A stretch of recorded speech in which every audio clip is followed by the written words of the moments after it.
Of NAFTA. I'm Lisa Brady, Fox News. President Trump announcing a breakthrough deal with Mexico. One of the largest trade deals ever made, maybe the largest trade deal ever made. And it's really something very special. Fox's Jared Halpern in Washington. President Trump says he plans to terminate the 24-year-old North American Free Trade Agreement and replace it with what he's calling the United States-Mexico Trade Agreement. This is something that's very special for our manufacturers and for our farmers from both countries, for all of the people that work for jobs. President Trump announced the agreement with Mexican President Enrique Peña Nieto on speakerphone.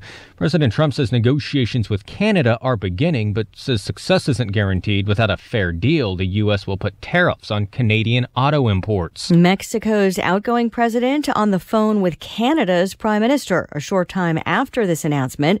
The prime minister's office saying they share a commitment to reaching a successful conclusion for all three parties. Meantime, Wall Street's rallying over progress in trade, even though the president also said it's not the right time for talks with China. Right now, the Dow is up 263 points. The U.S. and Iran facing off in court in a dispute over sanctions. Iran accusing the US of naked economic aggression on day one of a hearing at the UN's top court. Iran asking the International Court of Justice in the Netherlands to suspend sanctions reimposed by the Trump administration. The United States is publicly propagating a policy intended to damage as severely as possible Iran's economy. Secretary of State Mike Pompeo saying the US will vigorously defend against what he called Iran's meritless claim. Fox's Simon Owen in London. Fox News, fair and balanced.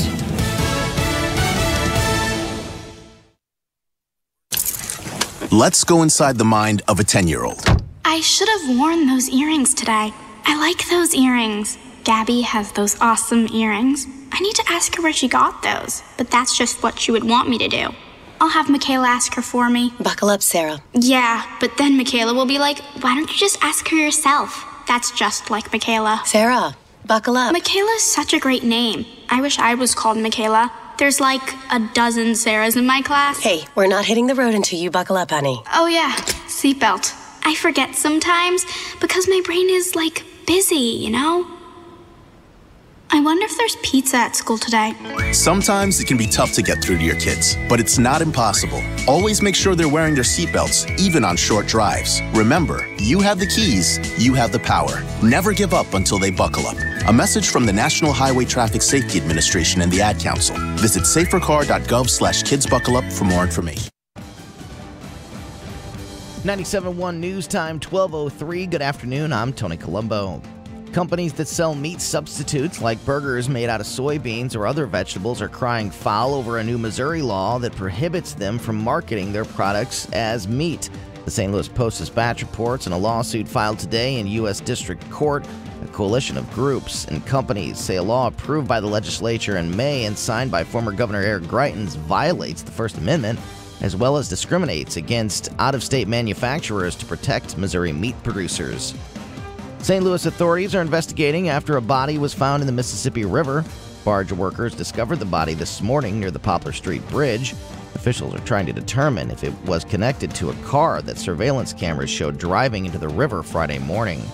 This news update brought to you by RP Lumber, best service, best value. FM News Talk 97.1 is now available on radio.com. Download the radio.com app today and listen to us anytime, anywhere. If you're retiring in the next 5 years, we need to talk. Hi, I'm Bob Stockdale, Senior Vice President Investments with Stifel and host of On the Money, heard every Saturday from 11 till noon on FM News Talk 97.1. Retirement is a huge step, and when it comes to investing your retirement assets, you can't afford to make mistakes. It's vitally important that you work with an experienced professional to guide you through important retirement decisions. If you're retiring soon, we should meet to develop a clear plan for your retirement goals. Your meeting is an opportunity to understand your retirement situation and discuss how you can proceed. Of course, your consultation is free of charge and requires no obligation on your part. If you're retiring in the next 5 years, now is the time to start planning. To schedule your free retirement plan review, visit bobstockdale.com or call me at 636-448-7655. That's bobstockdale.com or 636-448-7655. Stifel, member FINRA, SIPC, and NYSE. Hi, Chad Hansen with Hansen's Tree Service and Environmental Resources. At Hansen's, we manufacture a full line of garden and landscape products that are perfect for your outdoor project. Pick up any of our products at World Outdoor Emporium, Kirkwood Materials, or a Hansen's location near you. Savage summer continues at Tactical where right meow, we have Oakley tactical gear and Oakley sunglasses. Are you telling me I never have to go to the mall and deal with some gender-confused millennial when I need a new set of Oakleys? Never again. Wow. Hey guys, I'm Dr. TJ Williams from the Institute of Natural Health. I would like to invite you to tune in to our show Wellness 101 Sundays at 3 p.m. During this exciting hour, we will be diving into the health topics that you want to know about. We will be talking about your concerns and giving real-life examples of ways people can heal and the transformations we have seen with our clients. So tune in to Wellness 101 Sundays at 3, where we will cut through the nonsense to provide you common sense, science-based strategies for a healthy life. That's Wellness 101 Sundays at 3. And you can find us online at theinstituteofnaturalhealth.com. The only way you can take FM News Talk 97.1 with you is the radio.com app, available on your smartphone in the App Store. Download the radio.com app today and listen to us anytime, anywhere. The Annie Fry Show. This hour brought to you by the Rick and Tracy Ellis Real Estate Team. Heard right here on 97.1, Saturdays at 9 and Sundays at 10. Visit TracyEllis.com. That is exactly what I needed to hear. Thank God someone here knows what you're talking about. That's us. That's right. Gotta love this American ride. All right, you need to take the time and get the full picture.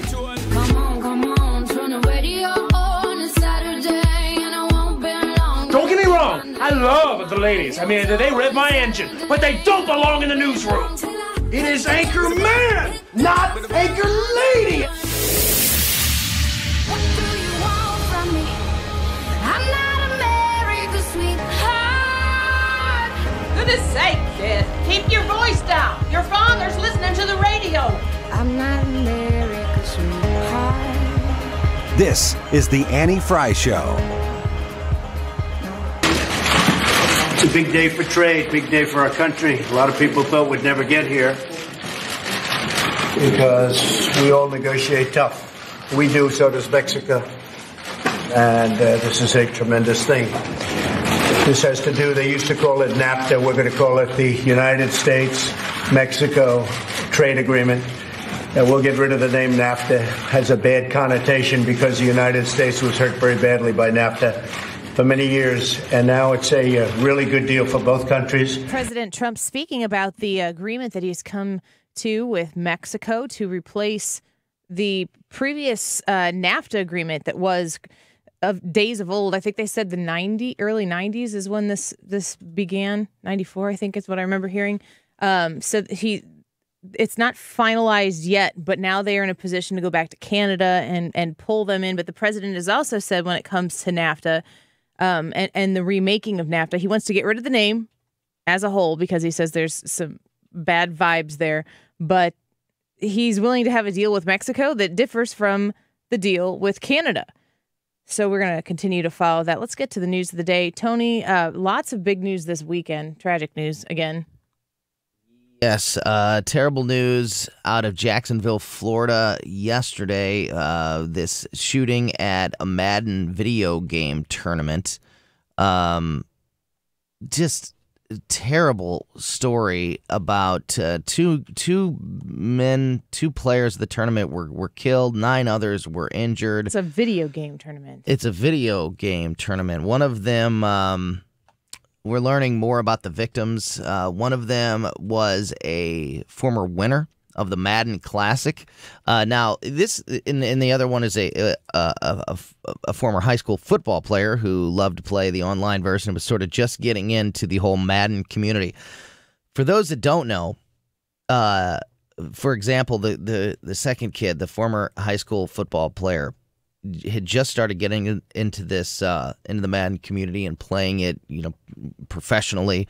He's already won $51,000 playing this game in the short time he's playing it. The other one, the guy who had formerly won the Madden Classic had over 6 figures in career winnings from just playing this video game. So it's like it's a much bigger, it's a world I didn't even know existed. Yes, it's a much bigger, more professional event that has hundreds of people attend. It's a big deal. So this guy loses? So there are varying reports on exactly what happened, but yeah, the one that we've heard the most is that he had just played a very intense game and lost, had a handgun, opened fire, again killed 2 other competitors, injured 9 others, and then turned the gun on himself. Wow. Over a game. Over a video game. It's like there's nothing anymore that you can think of that couldn't be the headline tomorrow. Everywhere you go, everything you do. I mean, that's really, I'm not saying this is connected to terrorism as we see it overseas, but the whole point of terrorism is to make people terrified of existence and to make you second guess things and question everything and always be afraid. And these are, I don't know how you could consider it anything other than a terrorist act, just by virtue of how uncomfortable this will make people in the future that were exposed to that ever do anything like that again. You're in a mall, you're playing in a video game tournament, and okay, fine, whatever, it gets intense, but how do you stop this person from carrying out that aggression in that way? I'm not sure how you do. We don't know how he got his gun, correct? That information isn't out yet. Nope. We don't know what security measures were in place, if there was anything at all. It doesn't appear that there was. I will say, as big of a deal as these type of events are to these players, and they're playing for real money, there's consequences, and there's I understand the intensity, and it's all like prize money from the sponsors, correct? Yeah. Okay. But there is, when you hear these guys talk about these tournaments, there's also like a sense of community and brotherhood among the people that play. So it's even though they are competing and sometimes very intensely, they still, the ones that I've heard, interviewed and talked to, not just after this event, but in the past as well, they have this very strong sense of community and respect for one another in the game. Exactly. So Pam Bondi, I think they were even expect, that makes people like that expect this happening at that type of event even less. Pam Bondi, the Florida Attorney General, spoke about it. Clearly, he lost the game. He was angry. There were people there from really all over the country were in that pizza place playing the game that day. It was something going on, all over the country. But people were in that particular spot who weren't Floridians when this horrible, horrible outburst happened. And this 24-year-old, apparently a resident of Baltimore, Maryland, and I understand the authorities have searched his house, are in the process of searching his house as well. At the end of the day, it might just be that he snapped and had a gun. And I don't know exactly what we can do to stop it from happening again. But it's just really sad. Gunman's name was David Katz, 24 years old. Yeah, and he shot himself. Eli Clayton and Taylor Robertson were the 2 victims. All right, well, we'll continue to follow this. I'm sure details will emerge over the course of the next 24 and 48 hours about where he got the gun, how he got the gun, if the system failed him and us in the process, or if it's just one of those things that happens and he snaps.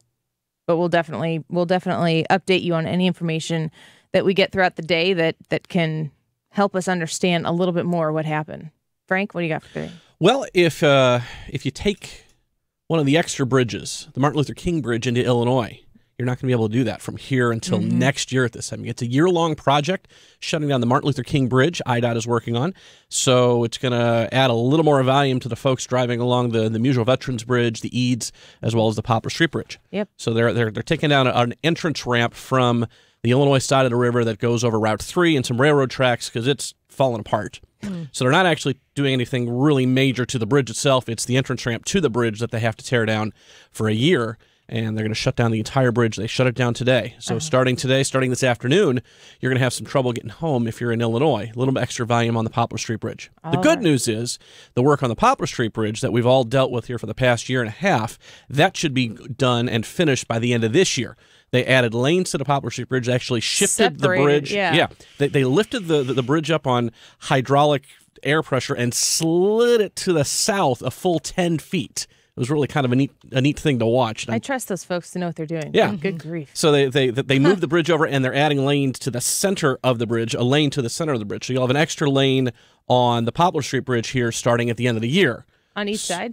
Yeah, they had actually already finished the westbound lanes, and this is adding to the eastbound lanes currently, the current project. All right. So it's kind of one of those engineering little neat tricks that they were able to do with that bridge. Alternate routes. Yes. And not the stand span, because that's the bridge I take. Everybody go on the other bridge. Actually, that's a good choice because there's far less volume on it than there is on the Poplar. It's because it's a secret. Go with Annie. Go with Annie. Carpool with Annie. They're going to add one lane. You can wave to Annie. They're going to add one we'll lane wait for to a the long middle, time while we're sitting next to each other. and it's going to go both directions. So it's just like take your free for all. No, seriously. Chicken. That actually on the bridge in Jefferson City on Highway 54 used to just be a 3-lane bridge, and that center lane there were X's or greens Goes with the flow of lights, traffic. and they It's like- switched them. That's like the express lanes on 70. They switch them depending No, they on don't. the... They Oh, haven't don't? switched those in years. But they all can. run eastbound. No, that they can't anymore. Really? All right. They all run eastbound. Katie, what you got? So Their express lanes there are no longer reversible. Tiger Woods shot down questions on Sunday about his relationship with President Trump, urging people to respect the office of the president. He was quoted saying, "He's the president of the United States. You have to respect the office. No matter who is in the office, you may like or dislike personality or the politics, but we all must respect the office." And he said that at a news conference after the PGA Northern Trust tournament. I think that's interesting because what he was quoted saying, so they do have a history together, Trump and Tiger Woods, and they're golfing buddies and they're friends, and they've kept in contact ever since Trump has become the president. And it's just, his statement's so interesting because it's not personal and it's not emotional. It's very much like respect that person because they got there for a reason.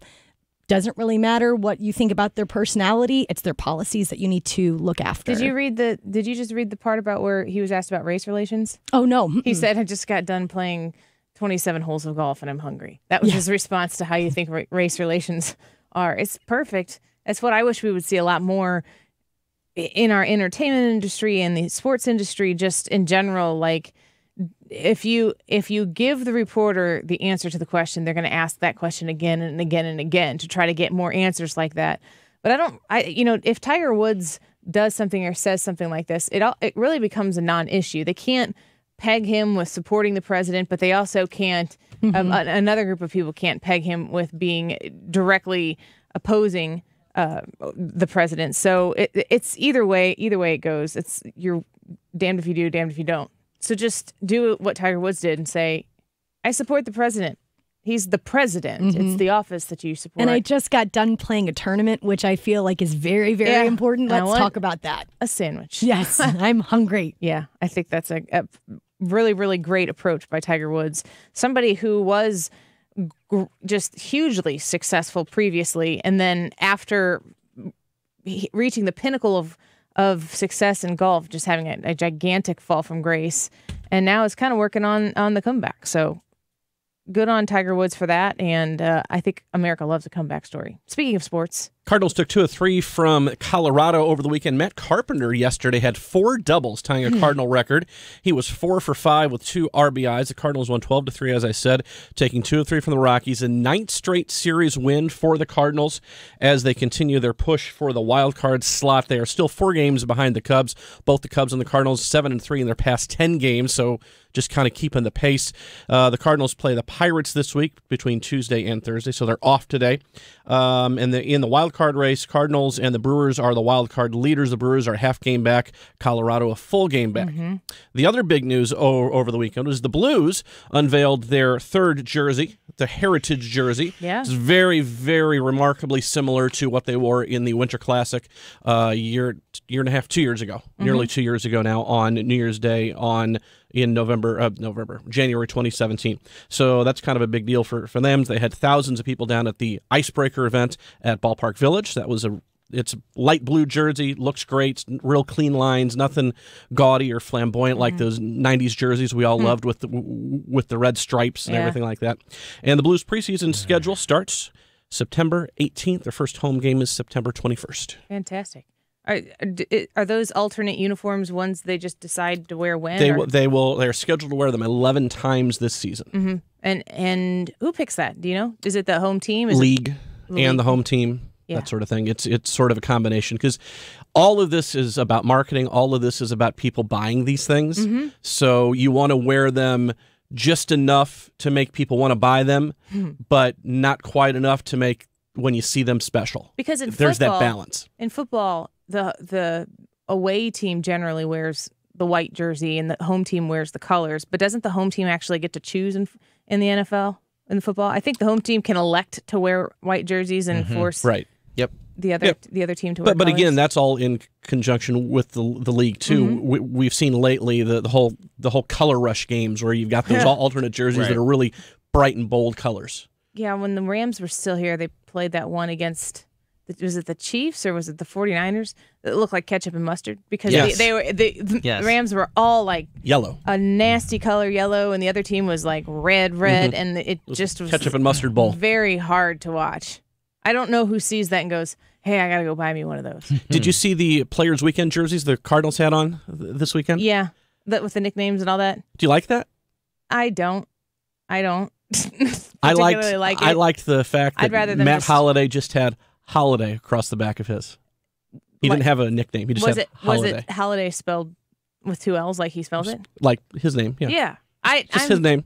He's not a guy that needs a nickname. He's just Matt Holiday. I could see an instance in like the All-Star game or something if you wanted to put nicknames on the back of jerseys there, or maybe home run derby or something. But I don't need. I think the players like it though. If they could convince me of that, maybe I would. I don't honestly care. It's not like I lose sleep over it, but it's still just something that I see and I'm like, just put your name on your jersey. I don't like it either. Really? Yeah. Very slow pitch softball. Yeah. XFL. Yes. It's. He hate me. Yes. Which is something that all the sports writers made the most fun of the XFL is that they had their silly names on the back of their jersey. How many things have evolved into other sports? Cameras over the field, all that kind of stuff. Right. Well, coming up next in studio, we're going to be joined by candidate for Illinois State Treasurer Jim Dodge. And then later in the hour, Mark Penn, who authored that article in The Hill that says Cohen's plea deal is prosecutors' attempt to set up Trump. You're not going to want to miss that. Stay tuned. A lot more Annie Fry Show coming at you. She compromised my principle. Yeah, yeah. That kind of love is mythical. She's anything but typical. You're listening to The Annie Fry Show. Interact with Annie on Facebook. The Annie Fry Show.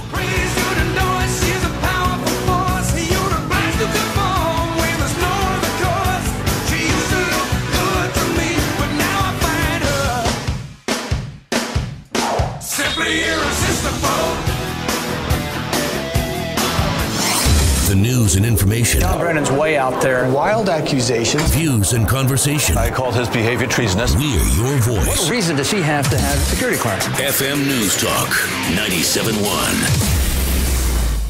The folks at Kennelwood are so accommodating when it comes to taking care of your pet.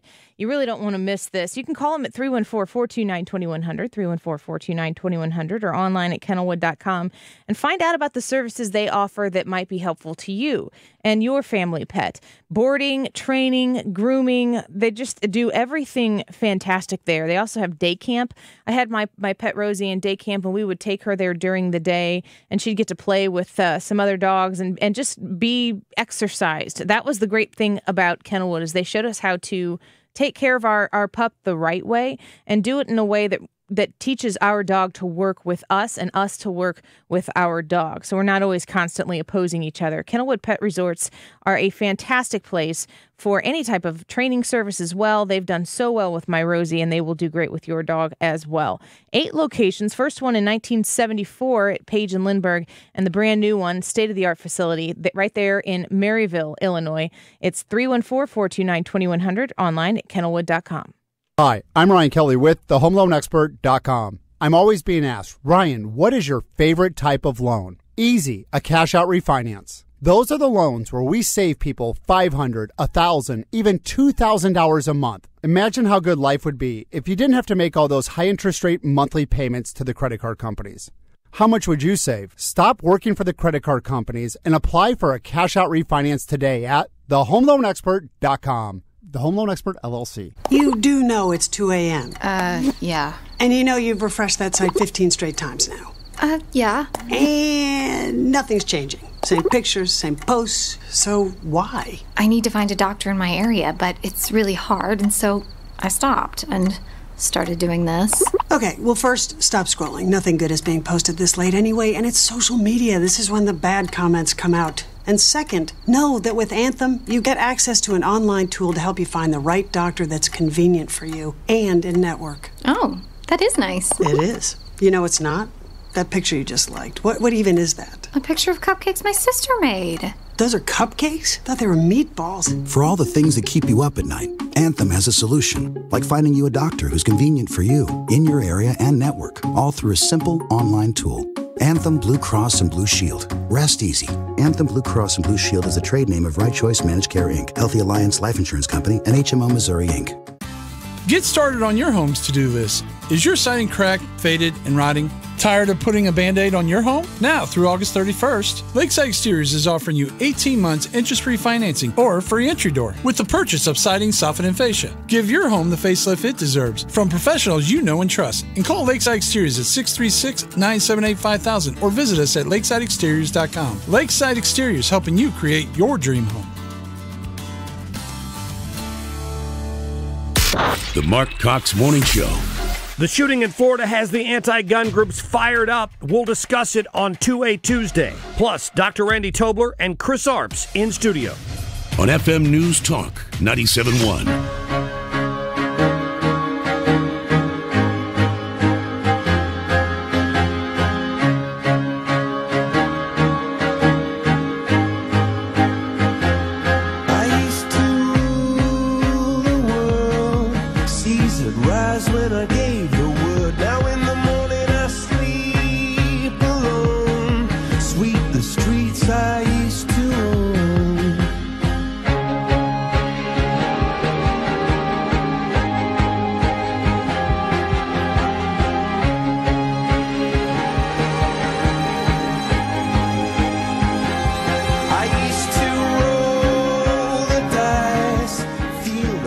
Listening to the Annie Fry Show. Talk lines are open now at 314-241-9797 or 866-455-9797. Follow Annie on Twitter at Annie Fry Show. Next the walls were closed on me and I discovered that my cat. All right, welcome back to the Annie Fry Show. Happy Monday to you. Joining us now in studio is Jim Dodge, who's running for Illinois Treasurer. You can find his campaign site at jimdodge.com. Jim, thanks for coming in today. No problem. Thank you. So you're running for treasurer. In the state of Illinois, what is the treasurer's responsibility? Constitutionally, it's about investing the money that we have. No, not constitutionally, the way Illinois actually does it. Oh, well, it's invest the money, it's this, it's that, it's everything, a lot of programs we don't really need. And one of the things that we've talked about previously is your interest in consolidating some of the government at that level. Tell me about that. The Illinois Treasurer's Office was formed first, all the way back to the 1870 Constitution. The Comptroller's Office is a bit of an artifact coming out of a scandal in the 50s, so to split them. You don't need both offices anymore. Mm-hmm. One of the things that my friends on the other side of the aisle, and I'm being generous by calling them friends, they don't get that with the right technology and data, you simply don't need both offices. Payrolls are too big. Let's put them together. And the difference between what we want to do and what the Democrats want to do, we thought we'd do something crazy. really crazy, go ask the taxpayers, yes or no. Yeah. Can we consolidate the office? Yeah, it's nice to hear someone think that maybe the taxpayers should have a say in that. There's some wisdom out there. The Democrats just don't want to listen to it. So the state's financial situation is abysmal, and the debt that exists. We've had hiked taxes over and over and over again, but the biggest problems still persist, and it doesn't seem like we're addressing them at this point. When you look at the financial state of Illinois, what do you see? As somebody who wants to go in and be treasurer, what are you looking at? Well, right now, I would basically tell everybody we got 200 billion reasons not to trust Springfield with more of our money, because that's, if you did the math the right way, which is not something Springfield specializes in, it's $200 billion. Debts, obligations, promises versus assets. Pretty simple. And most people don't make the connection between how really bad decision-making in Springfield shows up twice a year in their property tax bill. Yeah. And that's part of what this campaign's about, which is right track, wrong track, taxpayers versus the machine. It could not be simpler in my mind. So what does the Democratic Party say about this $200 billion problem that you're talking about? How do they address that? Because they're really, it doesn't seem like they are. Are they pretending it doesn't exist? Well, if you could picture a photographer trying to get a good image of you and your kid where he's kind of waving something over here to get their attention, that's kind of what they're doing. So right now, there's a lot of talk about transparency on the budget.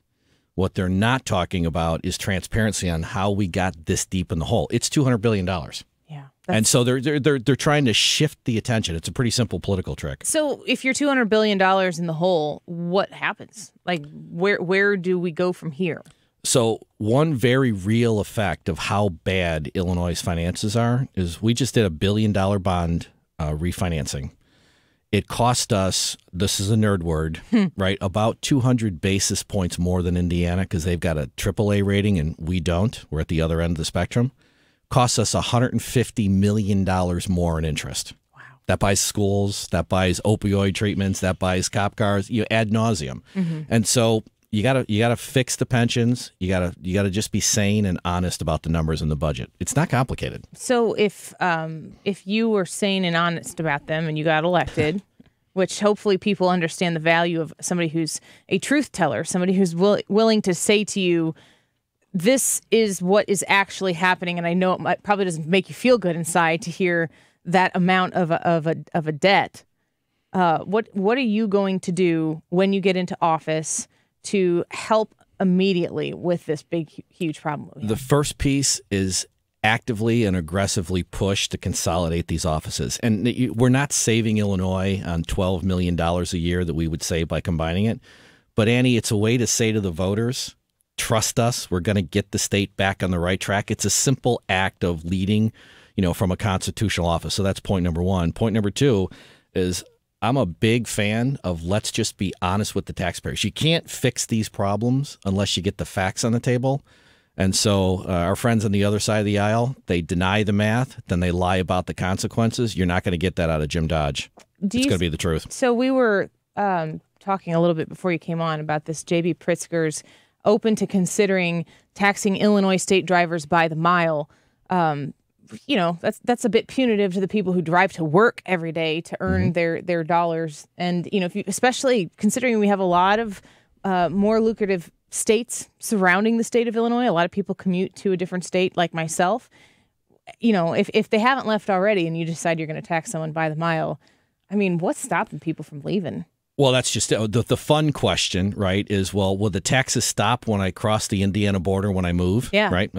But back to being serious, at what point do the angry, crazy left get these programs simply don't work? People are free to leave, free to choose.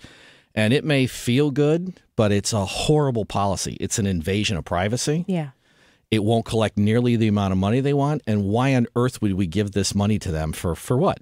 Yeah. So, it's just horrible policy. But that's just classic from that side of the aisle. They're not thinking. Mm-hmm. And meanwhile, they're handing out more entitlements and making sure that their agenda stays front and center. And then the rest of the stuff in the background, it just stays in the background. I mean, what's the worst case scenario here for the state of Illinois financially? Well, technically, states can't go bankrupt, although the U.S. Congress kind of came up with a backdoor bankruptcy for Puerto Rico. I don't know if many people know that there was sort of a special authority granted for that. I don't know if Illinois is that close to technical bankruptcy, but you're going to ruin the state where you're going to keep driving us down the hill and people will leave. I mean, a great quote while I was on the campaign trail, a farmer in Iroquois County told me that his biggest problem, he couldn't move his farmland out of Illinois. Yeah. It's like, yeah, that's kind of a tough one. Farmland and generationally owned businesses, family businesses. You don't just get to pick those things up and then have a clientele that goes with you or the land and all the equipment that goes with you. It's a really tough spot. So you're going to wind up with higher taxes and worse services. And then the more people leave, the more the state stays on this doom loop, which is induced by bad decisions out of Springfield. You're going to ruin the state of Illinois. We should be the leading state in the Midwest, let alone the whole country. Bad decisions in Springfield. So what do you think qualifies you to take on this position? Because it's a very large task to begin with. And I think Illinois has probably made it a little bit even more, scary. Yeah. Well, Why you? Why me? So my background, I have an interesting background for a position like this. So the person I'm running against spent almost the entirety of his career in political office. I got out of college and I started working. Shocker. My parents said, go get a job, right? Yeah. And so I've built a great business career, and I've also served on my local town council. So we actually have to pass balanced budgets. So all those county officials, all those town officials, all those townships, we do real budgets. State doesn't. So it's the combination of both. And I did an MBA in finance and economics at the University of Chicago. Awesome. Well, Jim Dodge is running for Illinois treasurer, and the state is in dire straits, and we need somebody in there who's going to be very cautious with our money. And also outside of the treasurer's position, there's a lot of House seats. They're all up right now, and getting a little bit more control pulled away from Mike Madigan would be a very, very important thing for the voters in the state of Illinois to do as well. So make sure you know what district you're in and who your House rep is, because we're going to need all hands on deck after the November election. And Jim, we wish you luck. Thank you. Thanks for coming on.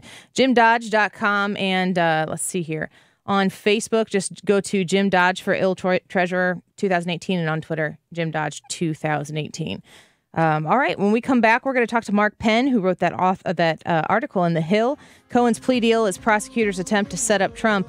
That and more as soon as we come back. Don't go anywhere. Sweep the streets I used to own.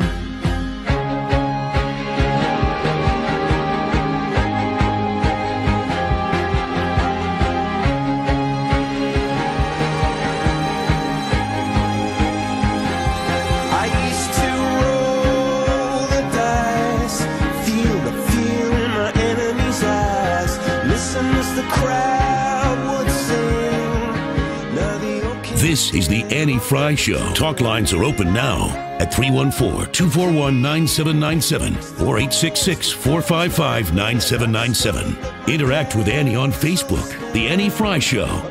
pillars of salt and pillars of sand. Air Comfort Service Heating and Cooling. Weather with Dave Murray. Big time summer heat returning for the weekend, and guess what? It continues on this Monday. Lots of sunshine. 95 will do it for the high. Tonight, clear skies, warm and humid. 76 for the overnight low. On Tuesday, partly to mostly sunny skies, hot and humid. 95. Some cooling scattered rain showers and thunderstorms around Wednesday and Wednesday night. So hang in there. I'm Fox 2 meteorologist Dave Murray for FM News Talk 97.1. You're listening to The Annie Fry Show, live from the Air Comfort Service Heating and Cooling Studio. A portion of every HVAC installation goes to Greater St. Louis Honor Flight. Sign your veteran up today at gslhonorflight.org. And for free HVAC estimates, visit aircomfortservice.com. When you think of Michael's Flooring Outlet, right there at michaelsflooringoutlet.com, you need to think local. And it's always great to support these local businesses that have grown up out of the ground here in Illinois and in Missouri. And the thing about Michael's Carpet is he has expanded and expanded because he's been successful. He has a good, strong model on how to run a flooring company. He knows flooring, and that's why he is so dedicated to making it the best experience for you. They've been local in St. Louis for over 20 years, and they have huge savings on almost everything in the store. You need to go check it out. Go you can go look at the competition. You can get bids from the other folks, the other guys who do flooring for whatever the product is. Get their bid, bring it into Michael's Flooring Outlet, and they will beat it. They do not have a problem with you checking out other people and saying this is what this big box store does or this is what this store could do around the corner. Bring it into Michael's. Tell him you heard about him on the Annie Fry Show and see what he can do for you. 4 convenient locations for you: St. Charles County, West County, North County, and Darden Prairie. Available online at michaelsflooringoutlet.com.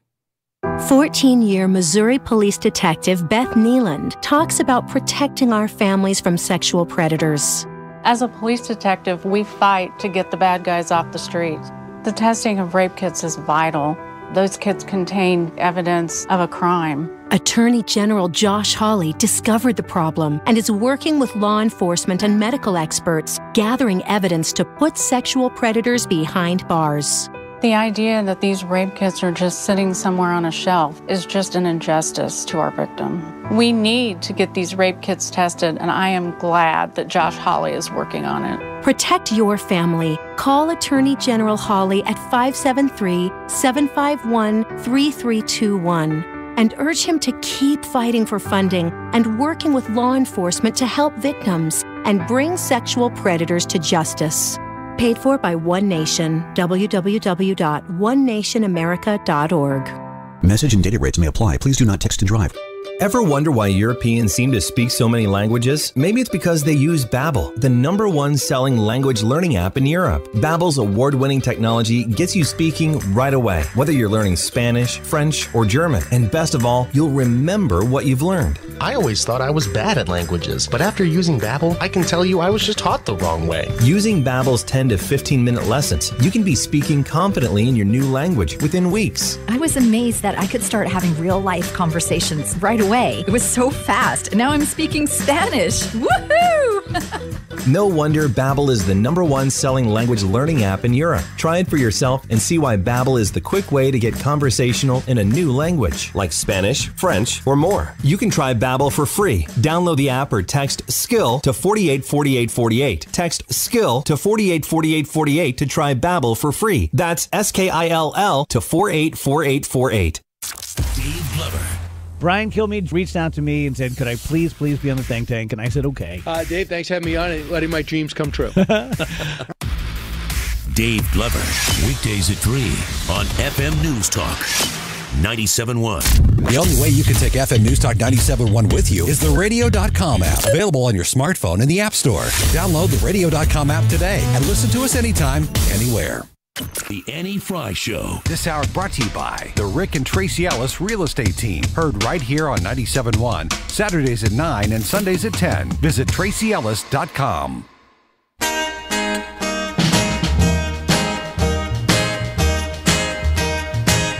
You got a smile so bright. You know you could have been a candle. I'm holding you so tight.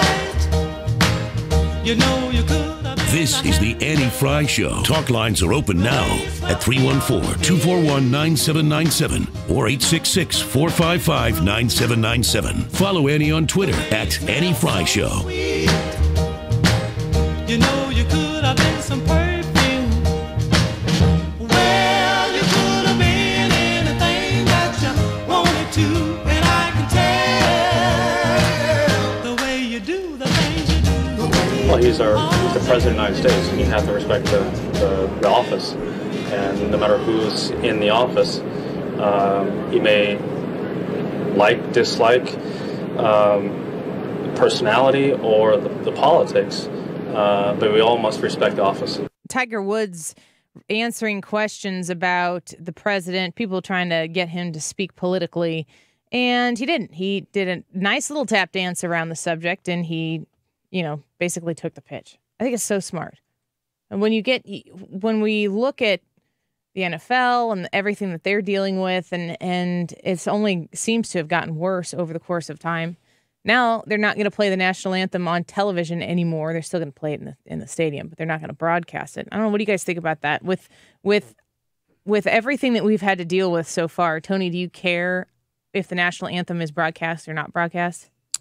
Because you're a big Cowboys fan, right? I think that by covering your eyes that doesn't make the problem go away. Mhm. So It might make it go away for the networks. yeah. I actually read a story that said that they will stick to their, because they don't play the national anthem before every game anyway. That's not like a normal thing. They do sometimes, and sometimes they don't. When don't they? Every game I've ever. He means on TV. Yeah. Oh, I thought you meant like in general. Oh no. Yeah, On just television, broadcast. they don't always Yes, broadcast yeah, the national yeah, anthem. Definitely not. So, but they did say that. I did read a story that said that they will broadcast the anthem if there's a news story that dictates it, including more players kneeling. So, like, if more players kneel, they are going to cover it. That's what this becomes newsworthy. That's what this story was saying. Like, which seemed to me be the opposite of the. It's contradictive to why you're not playing it. Mm-hmm. You're not playing it because you don't want to deal with the controversy that's attached to it. Shine a brighter light on it, yeah. But if more players are participating, then you are going to broadcast it. That didn't make any sense to me at all. I don't know. I don't care if they broadcast the national anthem or not. I don't like their decisions being driven by politics. Mm-hmm. I don't understand why it being on TV is a big deal at all, because up until like 2009 or so, it never was. Right. Are you suggesting that they shouldn't broadcast it at all? Is that what you're saying? I'm suggesting I go to a lot of sporting events. Yeah. We all know this. The national anthem at every single game is just kind of an oddity, in my opinion. It's like, okay, I get it, but it's not special anymore when it's always happening. So when it's always before every NFL game on TV, it loses its specialness. It loses its intrinsic value. I disagree with the concept of not having it frequently. I wish I heard it more, and I wish I didn't have to go to a sporting event just to hear it. I don't know where else. Like, you walk into the grocery store and people salute the flag. But I mean, every hour on the everybody stop. Quit squeezing the melons out back there. March. I just think that the purpose of the national anthem, to me, especially at a sporting event, you have two teams that are wanting the other team to fail, and fans that sometimes have a bit of a hard time separating themselves and their support for a team than the actual people on the field. People are very passionate about it, and I think the national anthem it's a great example, especially for when you take your kids to the ball game and everybody stands up and everybody respects this thing the same, even though you have massive differences between you and the other team that's on the field or the court or whatever it might be. Granted, those differences are trivial compared to some other heavier issues that we're facing, but I think the national anthem should be seen as a unifier. And I think that's probably the reason why it's bothered people so much that people are willing to kneel. And it takes me back to my initial point was when Kaepernick first started kneeling, first he sat out the national anthem, then he went to kneel because his friend, who was a military veteran, told him it would be more respectful for him to kneel than it would be to sit out. And ultimately, I think that when the message, or when you get the spotlight, and when everybody's looking at you because clearly you want the attention to get your message out, once the message gets hijacked and you don't recalibrate your purpose out there, I think it becomes a very divisive issue over something that is supposed to be the ultimate unifier of people. And I think it's smart that they don't air the national anthem. I don't know that they need to do that. And I think that the quieter that everybody gets about it, the more likely it will be that it just gets back to football. And from a business standpoint, it's like you said, it's better to get back to the business of football right there. Yeah. Get back to playing football. And if it's not something that causes people to tune out the games, that's better for the game. And it's also another minute and a half of spots you can air. Yeah, there you go. Right? True. Salespeople are loving it because that's 90 seconds more commercial time. Guy, thanks for calling the show. You guys, I hope you can hear me okay. Almost. You're missing the big point. What about soccer? What about baseball? What about hockey? How come nobody else is taking these? They need to throw this in the face of the football players and get this over with. This is ridiculous. If they're not going to play the national anthem, I mean, I stand for the national anthem. When you go to the, you used to have a Rams team here. When you went there, people sang the thing, you know. What are they going to do now?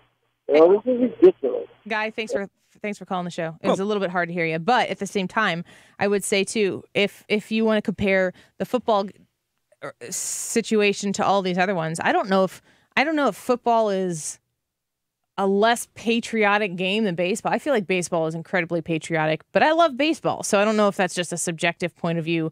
But the issue, the kneeling started in football, so that's where it's really stayed. Mm-hmm. And you talk about soccer. Well, incredibly patriotic soccer, and not just United States, like everywhere. It's an incredibly patriotic event. It comes down to the demographics of the players who play those sports. Maybe, there are but more not entirely. African Americans playing football than there are baseball. Sure. There are more African Americans playing football in the U.S. than soccer. My guess is that the percentage of Americans playing football is a higher percentage than like you said, baseball is more patriotic, and I agree with that, it being America's game, but I bet I would guess the percentage of players in Major League Baseball, there are less Americans than there are in football, percentage-wise. I just, when you look at the whole... Which is interesting. When you look at the scenario as a whole, I think you're right. Yeah. I just say, why would you keep kneeling? Because show me what it's like. What has it done? You remember my solution? Do you remember when you and I were on Think Tank like a year and a half ago? I think I remember liking it. Oh, you said hated it, and then you were. I changed my mind, and then you said, I remember. Well, you stuck the landing there. Yeah, I remember being conflicted. Because when I first said it, you were like, no, and then when I said why, you were like, doing the national, stop playing it altogether. Just stop. If it's causing such a problem and it's causing such protests, just stop. And then I said, you'll see how quick teams, sponsors, and everybody will react if you stop playing it. You think people are protesting, like people aren't watching now, and they're sort of backlashing against football? Yeah. Just say, all right, we're just going to stop playing it because it's creating too much controversy. 2 weeks, tops. A bit of Solomon's wisdom there. It'll be back, and there will be rules to stand. Yeah. But does it change your viewing experience as an NFL fan? Annie and I are no longer NFL fans by not seeing the national anthem on TV. Neither am I. No, I'm the same way as you guys. Yeah. Okay. No, it does not. You don't change. see it on TV in baseball. You don't see it on TV in hockey, Seeing it on basketball. TV does not change my opinion. The fact that this political cloud hangs over football is what changes my opinion. The national anthem has become the rallying point for the politics getting into the game. But I don't watch football nearly as much as I used to because good for you. The politics are in the game. Yeah, Jason, thanks for calling the show. Yes, ma'am. I was calling that. I disagree with a lot of what y'all say. As I'm a military brat, as they call us, and we stood every morning. I don't care where we were on the base. We stopped and stood there for the flag to be raised, and every night for the flag to go down. And that it's a meaningful thing to me. I look forward to whoever sings the national anthem. That's something that has a meaning to me as being an American and what my family has fought for in the military. And I mean, I drive over the road and I listen to games and all, but I haven't watched a football game once because of it. I mean, you're right. The baseball, it doesn't happen in baseball. I guess it's happened, a couple times in soccer, and I'm a big soccer fan, I've even lowered myself of watching that because of, to me, it's a slap in the face of America. America means everything to me. It's the land of the free. That's the whole point. Jason, let me ask you this question. Do you understand what the initial message of the kneeling was supposed to be? I do and I don't. There's so many different things. See, that is my point. You are my point. It is an offense to you, and it's an offense to many people who are like you. And they had a message, and they've had the attention of the whole country for quite some time. And there are a lot of people who still don't really know and understand what their message is, because President Trump might have played a part in I was talking about the lack of patriotism of kneeling, and he's continued to talk about it. So, but when the message, when you have the spotlight and you fail to get your message out, then I feel like the protesters need to do something else, preferably not on the time of the viewer, the person who tunes in that football game because they want to watch people running as fast as they can into each other and knocking people over and, long passes to the end zone. That's what people are tuning into football for. And the problem I think here is that, like Jason, you're saying, you don't even understand 100% what their message was. It's like they missed the boat. Well, you missed it because of what it's turned into. I mean, it's now, it's against, like I said, the land of the free, and it's a slap in the face. But you're right, the message itself, I totally don't. I mean, at first I thought it was against, what they were saying was against like the police and all, and then it changed from the police to Black Lives Matter, and then it changed. It changed so many times that it's confusing on what their message actually is. I mean, what I don't understand is why the NFL even allows it to happen. I mean, I've coached for years, and if a child did something, it doesn't even have to be that. I'm sorry. Yeah. If a child did something wrong, you're kicked out of the game, or you're Jason, ref gives up a card. I think thank you so much for the call. I appreciate it. The biggest thing here is that you have one group of people who feels like they need to get a message out. And you've got another group of people out there who are not receiving the message that they're sending, and it's turning people on them, and they don't even know what the point of the kneeling is. That becomes troublesome, don't you think? A lot more coming up here on the show. Stay tuned. Let's see, I'm looking here. The Heritage Foundation is going to talk about the NAFTA news of today. So stay tuned for that. They'll break it down for us, and also Marc Cox later in the show. We'll be right back with more Annie Fry Show.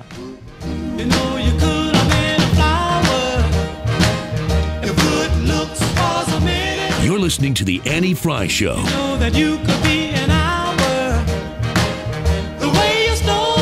Hey folks, Annie Fry here to tell you about my friends at Convergent Wealth Management. I recently sat down with the partners, John and Jeannie, and learned a lot about choices when it comes to investing and planning for retirement. This group is client-focused. They are fiduciaries. They chose to be held to a higher standard and put their clients' needs first, suggesting the best options for you as an investor. As a registered investment advisory firm, they are fully licensed and offer financial strategies tailored to you. No cookie-cutter approach. Let professional experience care for your hard-earned savings. Do you own a small business, need to set up a retirement plan, or tax support from a CPA? Let an investment firm that can optimize your tax situation help you. Are you near age 65 and have questions about Medicare? Wonder how to optimize Social Security or understand the new tax law? Come explore your options to optimize and protect your wealth. Mention Annie Fry for a free initial meeting. Call and get a team of professionals behind you. ConvergentWM.com. That's ConvergentWM.com. Convergent Wealth Management. Wealth for the way. Does your home have windows that stick? Or maybe floors that sag? What about cracks in your walls? If your home has any of these signs, the windows, floors, and walls may not be the problem. It may be your foundation. The good news? We know how to fix foundation problems permanently.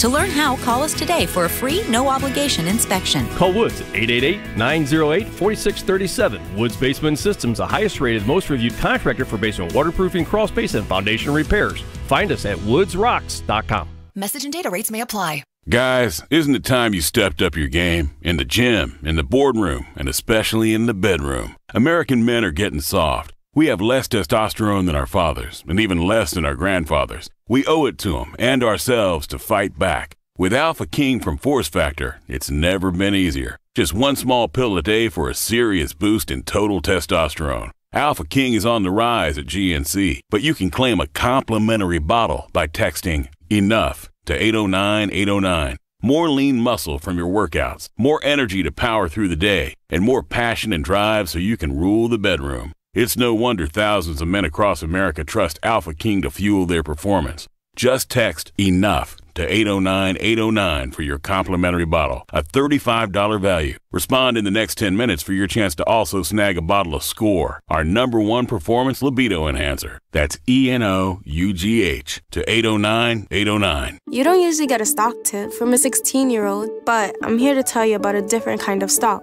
It's called Better Futures, a stock for social change that's not about making money. Instead, you invest to help students like me go to college, which ends up making the future better for all of us. My name is Alicia, and I'm your dividend. Invest in better futures with UNCF. Visit uncf.org/invest. A mind is a terrible thing to waste, but a wonderful thing to invest in. Brought to you by UNCF and the Ad Council. KFTK FM Florissant, KFTK AM East St. Louis, K254CR St. Louis. Powered by thehomeloanexpert.com. FM News Talk 97.1, a radio.com station. This is a Fox News alert. Senator John McCain's last words to America. I'm Lisa Brady. He calls himself the luckiest man on earth. I've loved my life, all of it. A letter from McCain read by family spokesman and former campaign manager Rick Davis moments ago. Fellow Americans, that association has meant more to me than any other. I lived and died a proud American. The six-term senator and former prisoner of war thanks his family and the nation, and he makes a final appeal for unity and bipartisanship, urging people to give each other the benefit of the presumption that we all love our country. He says the nation will get through what he calls these challenging times stronger than before, adding, "We always do." McCain and President Trump had frequently criticized each other. The president tweeted prayers to the family after the senator's death over the weekend, but did not allow the release of a White House statement about McCain and will not attend the funeral. President Trump announcing a new trade deal with Mexico, saying he's terminating the North American Free Trade Agreement. I like to call this deal the United States-Mexico Trade Agreement. I think it's an elegant name. I think NAFTA has a lot of bad connotations for the United States because it was a ripoff. It was a deal that was a horrible deal for our country. He says Canada could be folded into the new deal or have a separate agreement, but he's threatening auto tariffs if something isn't worked out. Canada's prime minister urging an agreement that's good for all three countries. Wall Street focusing on the positive. Right now, the Dow's up 267 over 26K. President Trump moving on to a meeting with the president of Kenya, who's just arrived at the White House a short time ago. The second African leader to meet with the president at the White House after remarks leaked to the media earlier this year that were disparaging about certain African nations. Fox News, fair and balanced.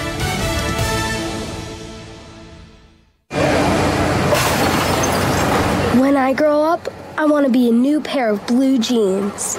When I grow up, I want to be a kid's first computer. When I grow up, I want to be a glass countertop in a new home. When I grow up, I want to be a kid's best birthday present. When I grow up, I want to be a football stadium. When I grow up, I want to be a warm fleece on a cold day. When I grow up, I want to be a fancy backsplash. I want to be a bike that races around the country. When I grow up, I want to be a bench on a forest trail.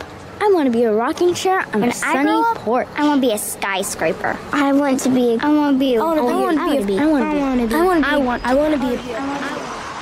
When I grow up, I don't want to be a piece of garbage. And if you recycle me, I won't be. Give your garbage another life. Recycle. Learn how at iwanttoberecycled.org. A public service advertisement brought to you by Keep America Beautiful and the Ad Council. 97.1 News Time 103. Good afternoon. I'm Tony Colombo. Public employee labor unions filed a lawsuit today seeking to block a new Missouri law imposing a variety of restrictions on how they operate, including requirements to hold elections on whether they can continue representing employees and annual reauthorizations to deduct dues from paychecks. Companies that sell meat substitutes like burgers made out of soybeans or other vegetables are crying foul over a new Missouri law that prohibits them from marketing their products as meat. The Post-Dispatch reports in a lawsuit filed today in U.S. District Court, a coalition of groups and companies say a law approved by the legislature in May and signed by former Governor Eric Greitens violates the First Amendment as well as discriminates against out-of-state manufacturers to protect Missouri meat producers. This news update brought to you by RP Lumber, best service, best value. Don't forget, FM News Talk 97.1 is now available on radio.com. Download the radio.com app today and listen to us anytime, anywhere. Frederick Roofing, wherever you live, from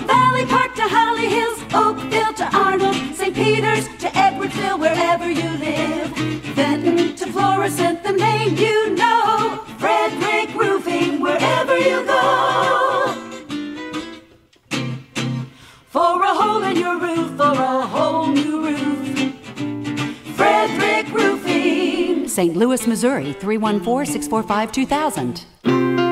Frederick is the gold standard for roofing and perhaps priced a bit lower than other bonded and insured roofers.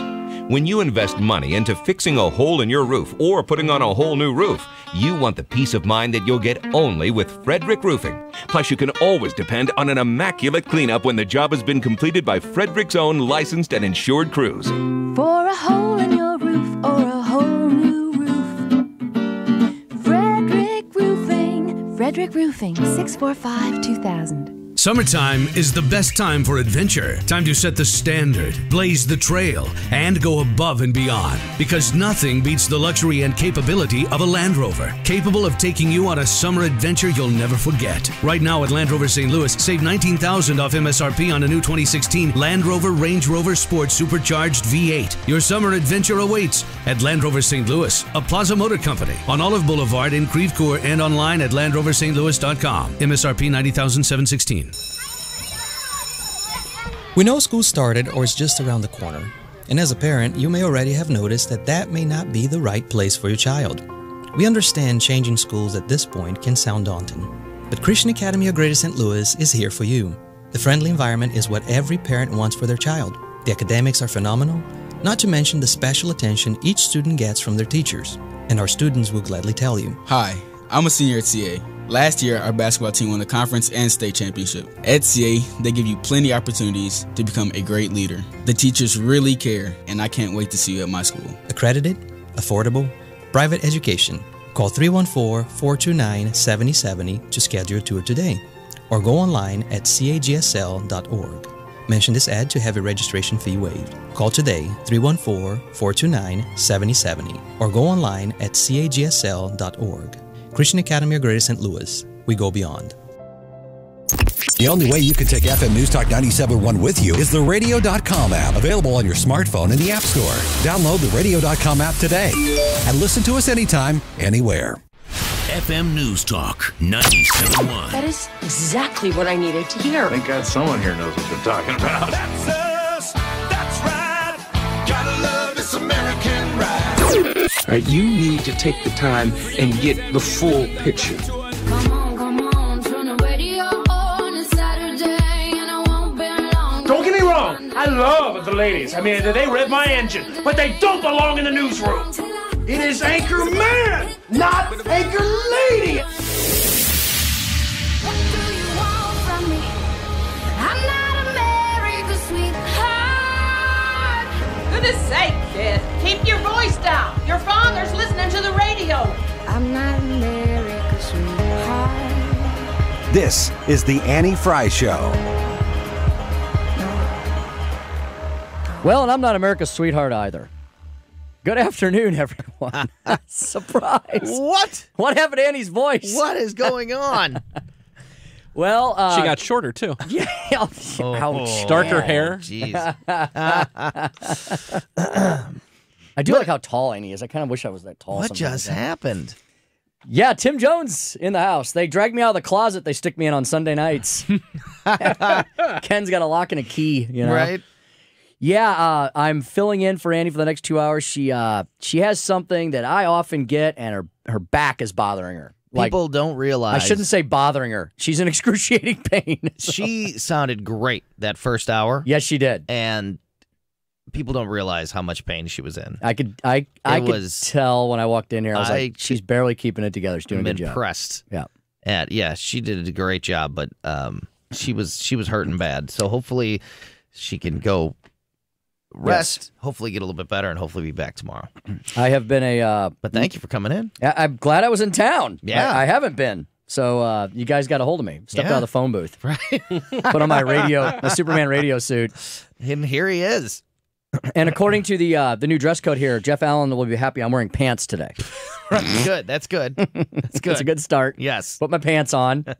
And I'm here. Yeah. Tim Jones, host of The Tim Jones Show, which we just did yesterday on Sunday night. Mm-hmm. We had some great guests on last night. Lowell Ponte, who I know has been on these airwaves before, and talked to Representative Nick Schroer last night. So Nick's a great guy. Nick's a great guy, and we're starting to use him a little bit to fill in a little bit. We're kind of teaching him the ropes a little bit. He's doing a great job, and show will be back next Sunday. I'll be there next Sunday, 7 to 9 p.m. Today, I'm here for the Andy Fry Show, and it's a pleasure to be here with Frank and Tony. Here we go. Saw Katie, what's that new name she's using now? Fitzpatrick? Okay.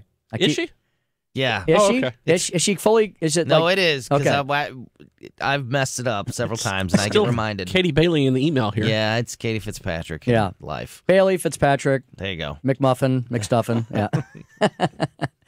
Well, it's a good thing there's nothing to talk about today, so I can just prattle on for 2 hours. Actually, no, there's been plenty of news. Yeah. You all just scratched the surface. I know you got deep into the shooting down in Florida. Yeah, we talked a little bit about the Madden shooting. And then you segued into the national anthem controversy Right. somehow. Yes. I guess because you were talking about Madden, probably, right? Yeah. Madden Yeah. football game. Yep.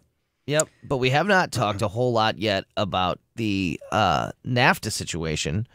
And I think that it's interesting to have you in here now to kind of get your thoughts on what you've seen in the last 24 hours from the president basically making this deal with Mexico and saying, your move, Canada, right? I mean, that's what we're seeing. Well, the economy likes it, at least one of the early indicators, which is the stock market. And all of the indices smashed, or NASDAQ smashed a record today already. And the Dow is closing in on its all-time high, which it hit last year, of around 26 or 500 or so. It's approaching that.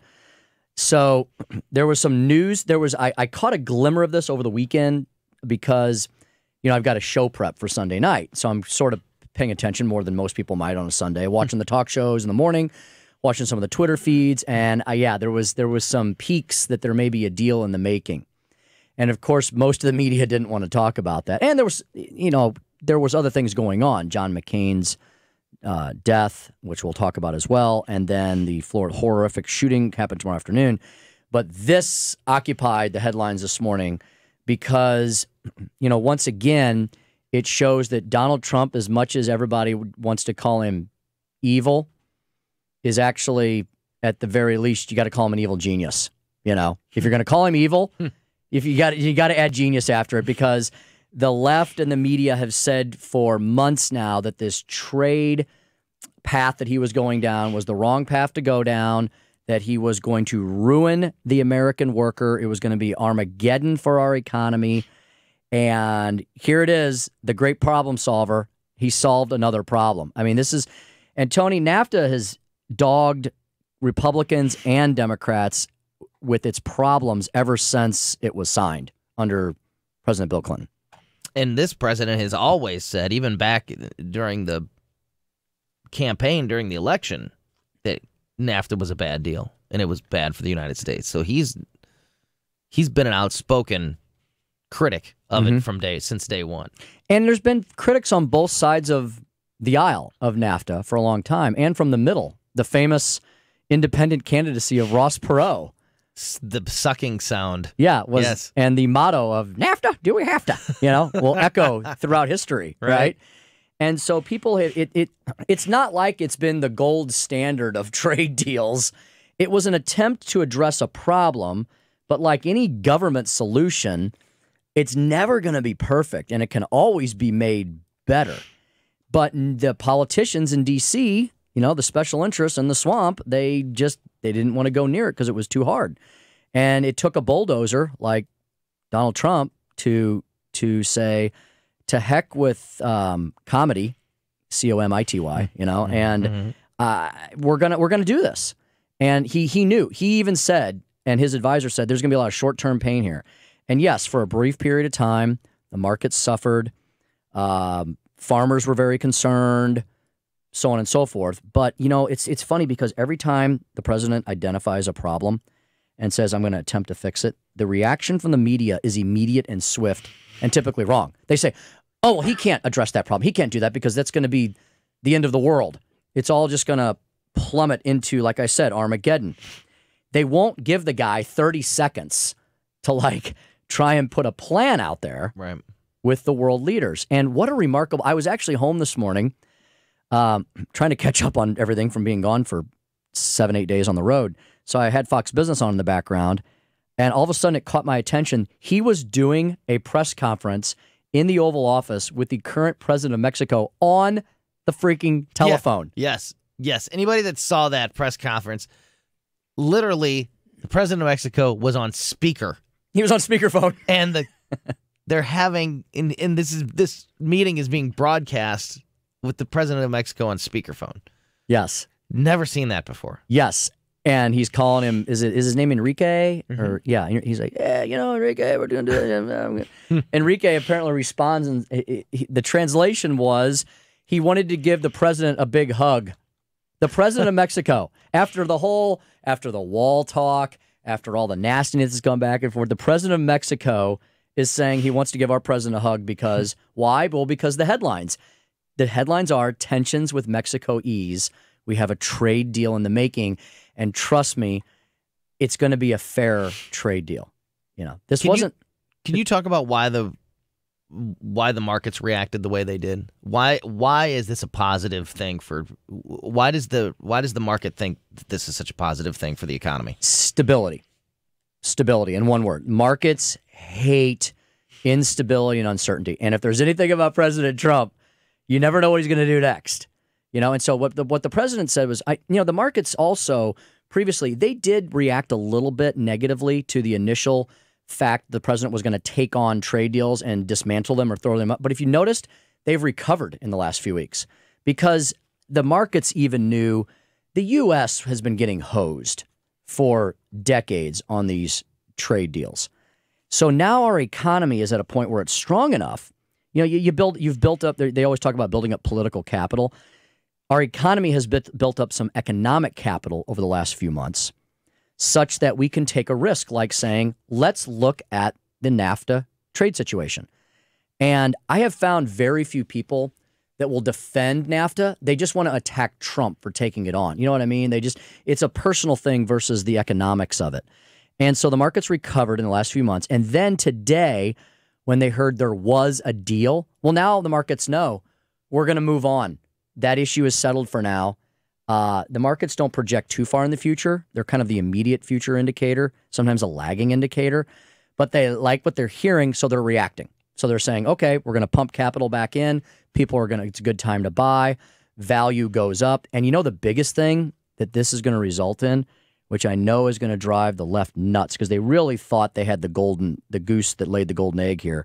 They really thought they were going to hammer Trump in the midterms with attacking the American worker, with attacking the American farmer. This was unnecessary. This was crazy. This was unhinged. Well, now he just solved a major problem. And one of the other sub-headlines I heard was wages expected to rise. Because you know why? It's in the deal. There's black and white. There's black ink on white paper that's going to be in this deal that guarantees some wage increases. Mainly on the Mexico side, but that's going to help us as well, because when another country is trying to game the system by paying its workers inordinately low wages, well, guess what that does to our workers? It either lowers our workers' wages or it drives that labor to another country. Right. So they're kind of like saying, look, Mexico, you've really benefited off of this for a long time at the expense of your workers. Those people down there, it's just this side of a third world country, Very dangerous, very violent, very cartelish, it's still very mafia family driven down there. The government barely runs some things, and we don't even need to talk about Venezuela right now. They're an absolute and utter disaster. But so I think this is a good writing of the ship. Look, Tony, you're probably a real big free trader, and what Trump's done is probably upset some free traders a little bit. But I think what he's going to do now is say, we just need some fair trade. Trump's going to be like, I'm all for trade, but we can't be hijacked every single time we want to sell somebody a vehicle. Well, you have to be realistic. Yeah. Right. You have to live in the real world when it comes to these type of deals. What do you think Canada's reaction is going to be to all this, and how? And it doesn't even seem like, and you probably know more than I do, but it doesn't even seem like they were a part of this conversation. They're being presented with the deal that was made by the United States and Mexico instead of being in on the conversation as they were the last time around. They're not going to have a lot of options. It's kind of like, and it's because it's economy of scale, right? Mexico is a big creator country, right? They're a big producer. We're a big producer. Nothing against the Canadians. I love Canada. I love visiting up there, especially in the summertime. It's beautiful. They're not a giant producer, just because of the nature of the fact that many months out of the year they're under several feet of snow. Yep. Mm-hmm. It's a different climate, it's different geography. The workforce is much smaller. Mm-hmm. Canada's population, I don't know exactly what it is, but it's not very large. And if you look at a map of Canada, you see how the roads in the cities quickly disappear when you get above a certain it's true. latitude. Mm-hmm. I was in Montreal. 36 million. 36 million in the entire country. Yeah. Yep. We have 10 times. Okay, there you go. There's your economy of scale. United States of America has 10 times as much population. Mexico has a heavy population. I was in Montreal and Quebec City a few years ago, and beautiful places, but they're enclaves. They're small. In between them, there's nothing but empty farmland. It's just a different economy of scale. So I think what they're going to go is, well, I guess we're going to wrap this up, is what they're probably going to be. Trudeau is going to have to basically agree to what the basic framework of the deal with Mexico and the U.S. was, or he's going to have to get his own deal similar to that, or Trump said, or we'll just put tariffs on. That was kind of the third option. It's like, we'll just put tariffs on. Right. And Trump, this was what Trump's goal was. And see, this is what drives his enemies mad in the sense of insanity. Trump keeps accomplishing things that he promised to do. He said, I'm going to put constitutionalists and originalists on the Supreme Court. He's already got one. He's about to have a second.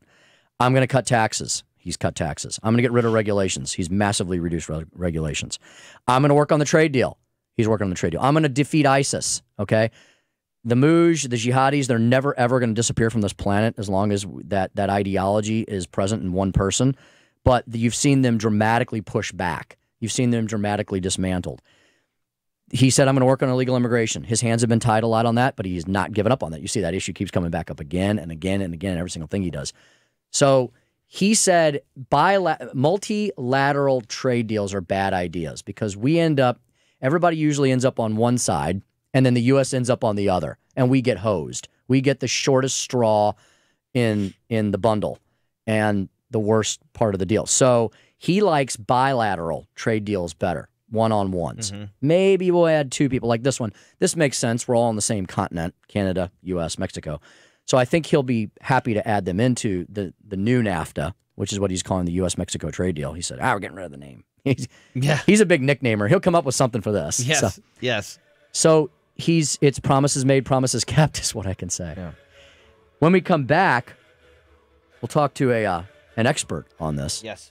Not that Tony and I aren't, but we'll talk to somebody from Heritage, the Heritage Foundation. Trust me, they're much more an expert than I am. Frequent guests on this show and all of our shows here at FM News Talk 97.1. We'll talk to Tori Whiting from the Heritage Foundation when we come back. It's Tim Jones in for Annie Fry. It's the Annie Fry Show here at FM News Talk 97.1. And the walls kept tumbling down in the city that we love. Great clouds all over the hills, bringing darkness from above. But if you close your eyes, does it almost feel like nothing changed at all? And if you close your eyes, does it almost feel like you've been here before? How am I gonna be an optimist? You're listening to The Annie Fry Show. Find the podcast on demand and more at 971talk.com/Annie. Hey guys, it's Glover. We have teamed up with Michael's Flooring Outlet to find DGS Superfan with a shout out from their favorite show. Get featured on our website and they'll receive a limited edition DGS Superfan t-shirt courtesy of Michael's Flooring Outlet. Get registered now at 971talk.com/super. Summer means savage savings at Tactical in St. Peter's. Right now, get a free Ballistic Advantage barrel with any complete AR-15 upper build. Or get a free Hollow Sun optic with any complete AR upper and lower build. Tactical St. Peter's. STL Fence Works prides itself on doing the work for you, your fence work, your deck work, but they pride themselves on doing it with the best customer service. They like to call it an uncommon level of customer service. And they use superior American-made products and American craftsmen to install them, and they put it all together for you at a very affordable price. They are a family-owned and operated business for almost 50 years now, and over all of this time, they've built a trustworthy A+ rating with the Better Business Bureau. They're committed to quality, lifetime workmanship warranty on all of their fence and deck products, and they work really hard to cut out the middleman by doing things like fabricating their own vinyl fence and buying maintenance-free aluminum and steel fence in large quantities so that they can pass the savings on to you. Sean Long and the folks at STL Fence Works always have you in mind, and they are working very hard to make your satisfaction their passion. You can visit them online at any time at stlfenceworks.com. That's stlfenceworks.com. The Cardinals host the Reds the weekend of August 31st through September 2nd, and there are great giveaways all series long. On Friday night, it's the 8th Beer Stein in the Championship Series presented by Budweiser. Saturday, fans will take home an embroidered Cardinals jersey thanks to TD Ameritrade. And Sunday wraps up the series when kids get their own Cardinals Bear courtesy of Build-A-Bear Workshop. That's August 31st through September 2nd. Get your tickets now at cardinals.com/promotions. Hey Cardinals fans, Friday, August 31st, the Cardinals host the Cincinnati Reds. That night, it's the 1982 World Championship Beer Stein giveaway. Budweiser's providing 30,000 fans, 21 and older, the 8th Stein in the Championship Series. It highlights the Cardinals championship from 1982. That's the winner! A World Series winner for the Cardinals! Hi fans, this is Cardinal Hall of Famer Ozzie Smith. Get your tickets at cardinals.com/promotions. There's only one, Cardinals Baseball. Ethanol is vital to rural America. Farm families are facing the sharpest economic decline in generations, and trade barriers are rising, creating uncertainty. Allowing year-round sales of E15 will provide some relief to farmers now by expanding demand in the U.S. Here's Doug Stanek, an Iowa family farmer, on the importance of ethanol. I live in Webster County, Iowa. This land's been in the family over a century. We're producing a product that is good for the environment. Ethanol is great for the country and for family farms. Unfortunately, outdated federal regulations prevent many gas stations from selling E15 during the summer. President Trump has called these regulations unnecessary and ridiculous. He's right. It's time for the EPA to honor President Trump's commitment to year-round E15. America's farmers agree. I hope President Trump sees this through and continues with promoting E15. Mr. President, America's farmers are counting on you. Paid for by Growth Energy. Get ready for Diamonds Direct's most incredible offer ever. Starting this Saturday, get the guaranteed lowest price. Pay $0 down and get 0 interest financing for 5 whole years. Yes, 5 years, 0 interest on any purchase. So a $6,000 engagement ring is yours for as low as $100 a month. Don't miss this spectacular buying opportunity. Everything's included, and you can finance up to 100% of the purchase, including the tax. It starts this Saturday only at Diamonds Direct. On approved credit, get details and store hours at diamondsdirect.com. I can't believe what Diamonds Direct is doing starting this Saturday. For a limited time on any purchase, you can get 5 years, 0 interest financing with nothing down. You heard that right. Buy now, get the guaranteed best price Diamonds Direct is known for, and spread your payments over 5 years without a dime in interest. So a $3,000 pair of diamond stud earrings is just $50 a month, and everything's included from engagement rings to all designer jewelry. The best offer ever, starting Saturday at Diamonds Direct. On approved credit, details and directions at diamondsdirect.com. The Marc Cox Morning Show. The shooting in Florida has the anti-gun groups fired up. We'll discuss it on 2A Tuesday. Plus, Dr. Randy Tobler and Chris Arps in studio. On FM News Talk 97.1.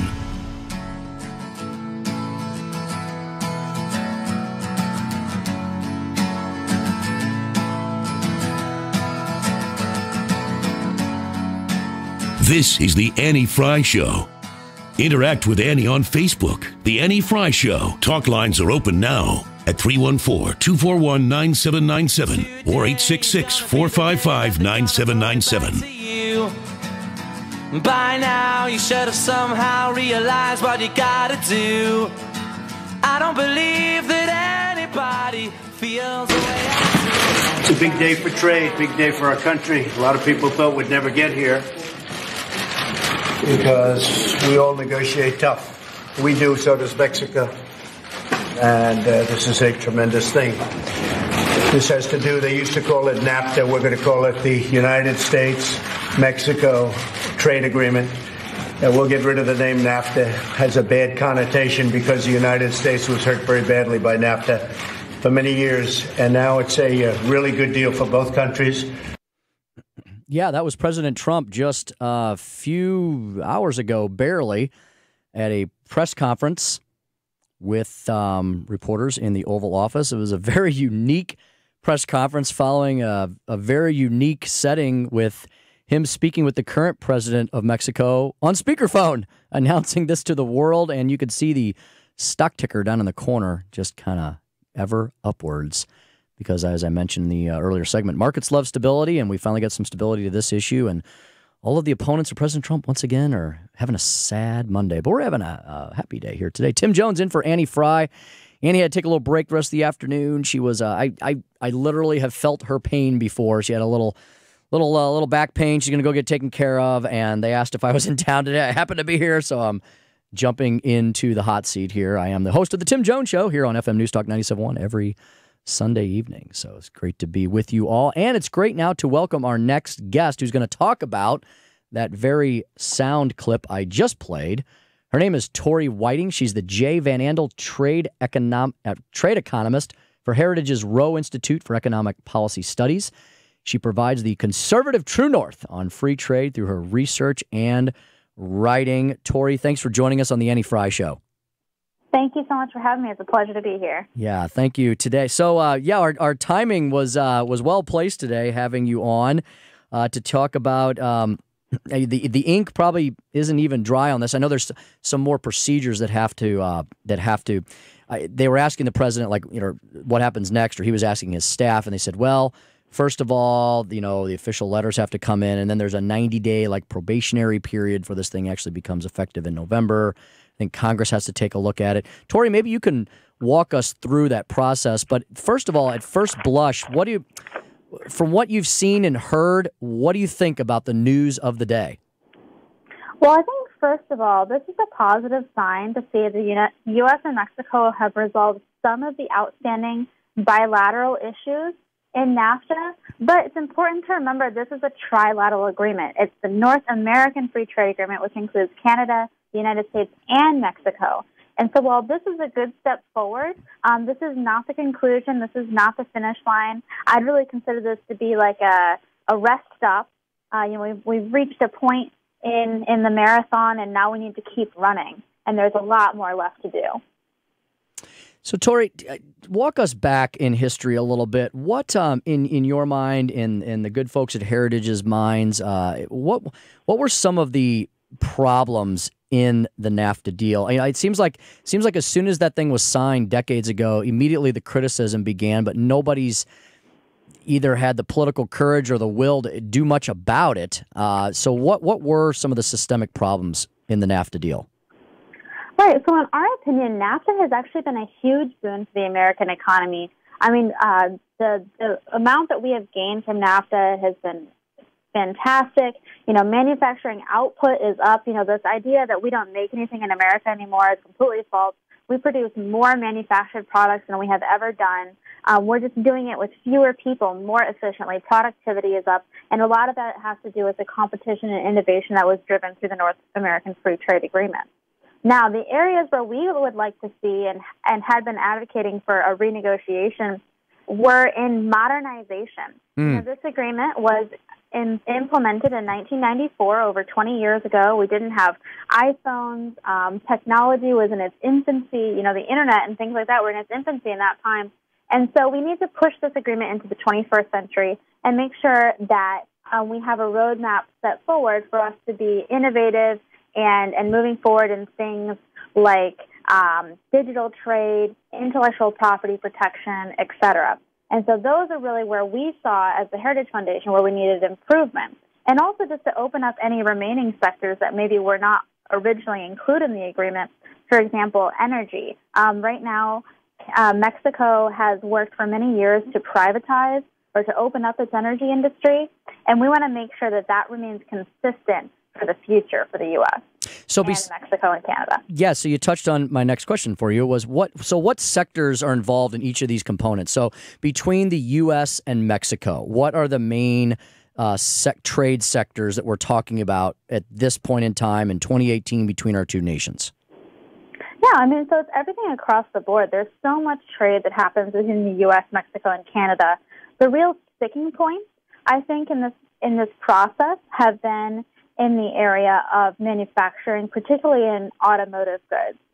So there have been proposals by the administration. It looks like they're going to move forward with a proposal to increase what we call the rules of origin.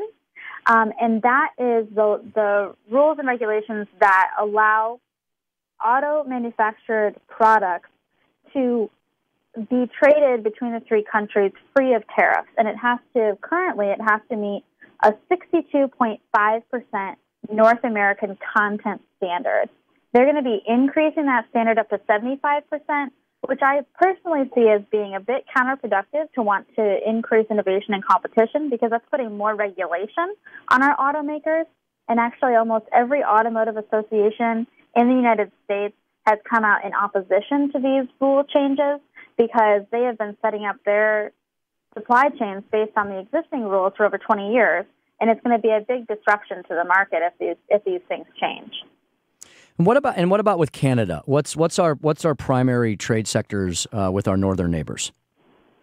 Well, I mean, the primary sectors that we're seeing come up as sticking points with Canada are in regards to dairy. That's obviously been in the news quite a lot, and also in regards to lumber. So those are going to be some issues the U.S. and Canada will hopefully be able to figure out. In the ideal world, we'd like to see any of the barriers on those two sectors eliminated entirely. The president had it right when he said at the G7 summit that we need to have no tariffs, no subsidies, no non-tariff barriers. And that also means that Canada and Mexico should be lowering those things, and the United States should be lowering its barriers. We have many subsidies, especially in agricultural industries, and so it needs to be a two-way street for both sides getting rid of their barriers. I love when the president made that statement, but do you think we'll ever live in a reality world where that's actually possible, where we have zero tariffs, zero trade barriers? I mean, do you think it could happen with some nations, maybe not others? Well, you never know, but I think it's a great goal to shoot for. We always want to shoot for the stars, and having our trading environments and our trading relationships continue to get better and better. And really the priority in this situation, why that goal is so great, is because when we have low barriers, when we have low tariffs, low subsidies, low intervention in the market, Americans are going to be more prosperous. And the Heritage Foundation annually produces the Index of Economic Freedom, which looks at the freedom of 186 countries around the world. And we find that when trade freedom is increasing and trade freedom is high in these countries, they perform better in things like GDP per capita, protecting the environment, having educated and healthy populations. And so there's a great correlation between increases in not only economic freedom, but in trade freedom with overall prosperity in a country. Speaking to Tori Whiting from the Heritage Foundation, she's the J. Van Andel Trade Economist, easy for me to say, at the Rowe Institute for Economic Policy Studies. You can follow everything Heritage at Heritage on Twitter. Tori, the markets seem to be indicating that they like what's going on today. The Dow is well up over 270 points now. The NASDAQ has reached an historic high of well over 8,000. Why do the markets react in such of a fashion? Why does Wall Street appear to like what they've heard this morning? Yeah, so I think one of the biggest problems we've had over the entire time this agreement was being negotiated is uncertainty. Businesses thrive on having certainty in their markets, and when that's disrupted, it's going to cause some concerns. It's going to cause maybe some hesitation to invest and hesitation to make business decisions. And so I think you saw on Wall Street today is this kind of renewed acceptance of, okay, we know that certain markets are going to be secure going into the future, but I think that the market shouldn't get ahead of itself because really the devil is in the details. And like I said at the very beginning, this is just a pause in the marathon and then renegotiation of NAFTA. There's still 6 to 10 more miles of running left to do before we can really know that we have a new NAFTA agreement that is going to be able to be passed and signed by Congress.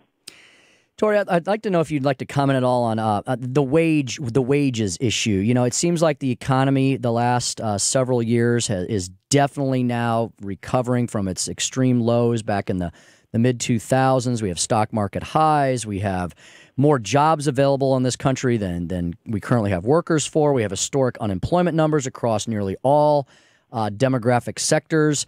Wages seem to still be lagging a little bit. I did see some news. I think it was a June report that said for the first time there is some wage growth in some of the blue collar sectors, which is great news. But will this deal today, or maybe, as you say, this is kind of the start of a succession of deals, will this have any effect on U.S. workers' wages, and in what way? Right. So I think that you pointed to a great aspect where we're seeing the benefits of what the Trump administration is doing, particularly in the areas of tax reform and regulatory reform, that are really driving things like employment and making sure we're driving down the unemployment rate and just making America a great place to do business. Securing a North American free trade agreement renegotiation that makes North America the best place to do business is going to help drive those factors as well. And wages will come along slowly but surely. It's going to be a little bit slower of an indicator than other economic indicators. But I think that once we have more certainty in the market, it's going to allow businesses to make those decisions on hiring and raising wages when they know that their markets and their supply chains are going to be secure for the future. Great. Excellent. Hey, Tori, I got one last question for you. And folks, you should go to check out Tori at heritage.org. She's got a really great blog here with a lot of neat little quick articles you can read through, the topics of the day on the issue of trade and tariffs and things of that direction. You've got one here, Tori, that you wrote just looks like a couple weeks ago. Trump moves in the right direction on trade with Europe. Why was that your subject of that writing? What do you mean by that? Yes. So, a few weeks ago, I guess it was about a month ago now, the President and the EU Commission President Juncker came out and made a statement that they were going to start negotiations on lowering barriers on non-auto industrial goods between the U.S. and the EU. And it was also part of a broader discussion on removing tariffs that the U.S. imposed on steel and aluminum imports. It was a good move forward. Now we just need follow through from that deal because the U.S. actually hasn't dropped its tariffs on steel and aluminum like they said they were going to. And so we need some follow-up from that. And I think that's why you saw some officials from the EU coming into the U.S. last week to move forward those talks and processes. But really, we need to make sure that the Trump administration is focusing on working with our allies, not only here in North America with Canada and Mexico, but with the EU, with Japan, Korea. We need to be working with those allies so that we can help address the trade issues that may exist in more non-market economies, say primarily China, in regards to making sure we're enforcing intellectual property rights and overall creating an environment where trade can be most free. Excellent. Well, Tori, you've given us a lot to chew on today relating to trade and all issues around it. Thank you so much for joining us here on the Annie Frey Show. And folks, like I mentioned, you can check out Tori and all of her writings at heritage.org. She's also on LinkedIn, Tori K. Whiting. Tori, thank you so much, and we'll look forward to talking to you again in the future. Thanks so much. It's been a pleasure. Thank you. Yeah, that was good stuff from Tori K. Whiting. She's at Heritage on Twitter. This is Tim Jones in for Annie Frey. We've got Mark Lauder, who I've had the pleasure of speaking to many times previously. He's with the RNC. I just saw him. He was on the Fox News Sunday yesterday. He was on the big round table at Fox News Sunday. He's going to join us now on the Annie Frey Show after this quick break. So keep it right here. Lots more ahead on the Annie Frey Show at FM News Talk 97.1. Believe that anybody feels the way I do. You're listening to The Annie Frey Show. Interact with Annie on Facebook. The Annie Frey Show. Air Comfort Service Heating and Cooling. Weather with Dave Murray. Big time summer heat returning for the weekend, and guess what? It continues on this Monday. Lots of sunshine. 95 will do it for the high. Tonight, clear skies, warm and humid. 76 for the overnight low. On Tuesday, partly to mostly sunny skies, hot and humid. 95. Some cooling scattered rain showers and thunderstorms around Wednesday and Wednesday night. So hang in there. I'm Fox 2 meteorologist Dave Murray for FM News Talk 97.1. You're listening to The Annie Fry Show, live from the Air Comfort Service Heating and Cooling Studio. Don't think you can afford a new heating and cooling system? You can with 0% financing for 24 to 72 months on select heating and cooling systems. Get in your comfort zone. Visit aircomfortservice.com. Dentistry with TLC and Dr. Anna Smith is a fantastic place to go if you are considering braces. Sometimes we think of braces mostly being for kids, but that certainly isn't the case. Dr. Anna Smith's oldest patient for braces was 84. That's awesome. If you're thinking about braces for you or maybe for your kid, did you know that kids can be evaluated for braces around the age of 8? And if it's caught early enough, sometimes Dr. Smith will help prevent children from needing braces later in life by helping their mouth grow to fit all of their teeth now. A braces consultation through the end of August is only $1, which is a value of over $150.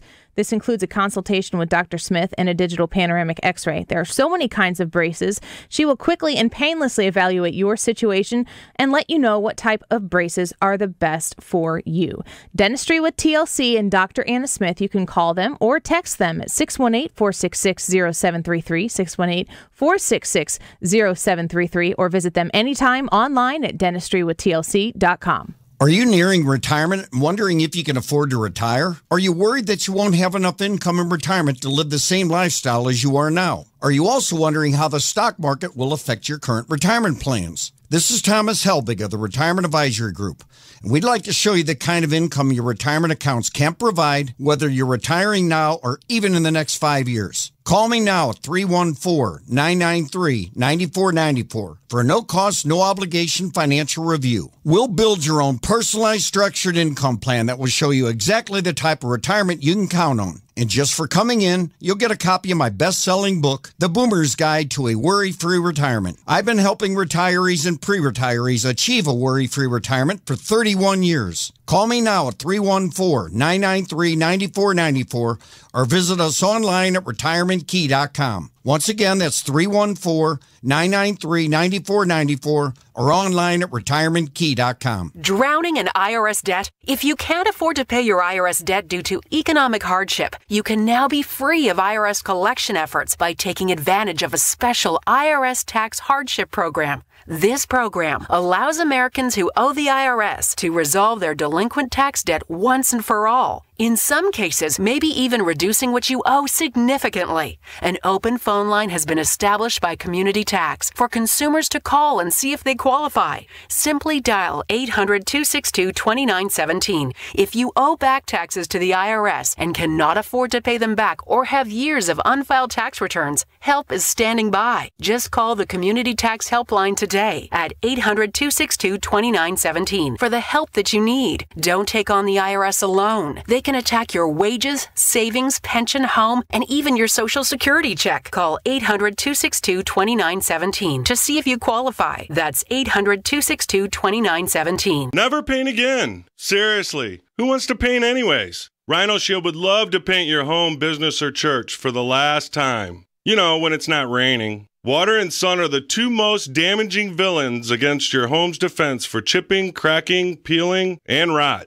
Our permanent ceramic coating locks out 100% of the moisture, 90% of the sun's UV rays, and we back it up with a 25-year transferable warranty. A-plus rated with the Better Business Bureau. See why we are rapidly becoming your neighbor's go-to solution for cracks, splits, nail pops, and just bad color schemes. Now's the time to be smart to save time and money. Call 877-25-RHINO, 877-25-RHINO, or 877-25rhino.com. See what we did there? Genius. No paint, don't Rhino. Go Rhino Shield. Never paint your house again. Rhino Shield. Dependable weather. A pleasant start out the door this morning. With Fox 2 meteorologist Dave Murray. Brought to you by Air Comfort Service. Get 0% financing for 12 to 72 months on a new AC or HVAC system. Visit aircomfortservice.com. The only way you can take FM News Talk 97.1 with you is the radio.com app. Available on your smartphone in the App Store. Download the radio.com app today and listen to us anytime, anywhere. FM News Talk 97.1.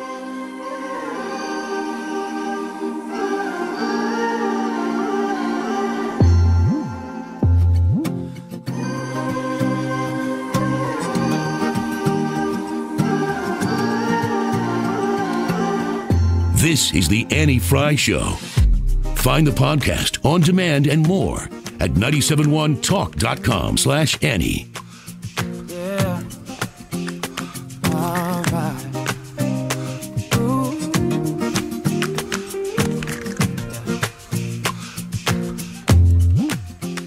Everyone knows all about my direction. And in my heart somewhere, I wanna go there. Still I don't go there. Everybody say something, say something, say something. I noticed the president sent his condolences to the family. Will he be attending the funeral at some point? Sarah, can you expect him to attend? If he posted on it. Will you attend? I know your dad spoke well of Senator McCain. Absolutely. It was an American hero and something, a great loss for our country. Thanks. Okay, thank you so much, sir. That was the press pool yelling and screaming at Sarah Sanders like they do every day. Let me tell you. Let me segue into Sarah Sanders for a minute. One of my favorite press secretaries ever. Now, maybe I'm more involved in politics and public policy than I've ever been with my daytime job and now filling in here on the radio and having my show on Sunday nights. I'm probably hyper-focused on these things, but Tony, I think she's marvelous. Yeah, no, I agree. She is beyond impressive. I think back to, you remember the St. Louis debate? Yes. And we were all there at WashU. Yes. And after the debate, the surrogates for the candidates walk around, and they have their little signs that they hold. And people like Kellyanne Conway and Rudy Giuliani were just swamped in that, I forget what they call the room that we were all in, the whatever they call Thunderdome or whatever. Yeah, exactly. That's what it felt like. Well, I'm walking around there, and I remember Ben Carson was another one that had a whole bunch of people around him. And there was Sarah Sanders standing alone. Nobody cared to talk to her. No, she wasn't the press secretary yet. She wasn't one of the big names. This was back in the day. So I walked over to her. There was a moment where I was in the Rudy Giuliani madness, and I yelled out a question that he answered, and that happened with some of the other bigger ones. But I was able to stand there and have a conversation with Sarah Sanders because nobody else was around her. How was that? It was great. I believe it's still somewhere buried deep in the bowels of the radio station's YouTube channel. I think.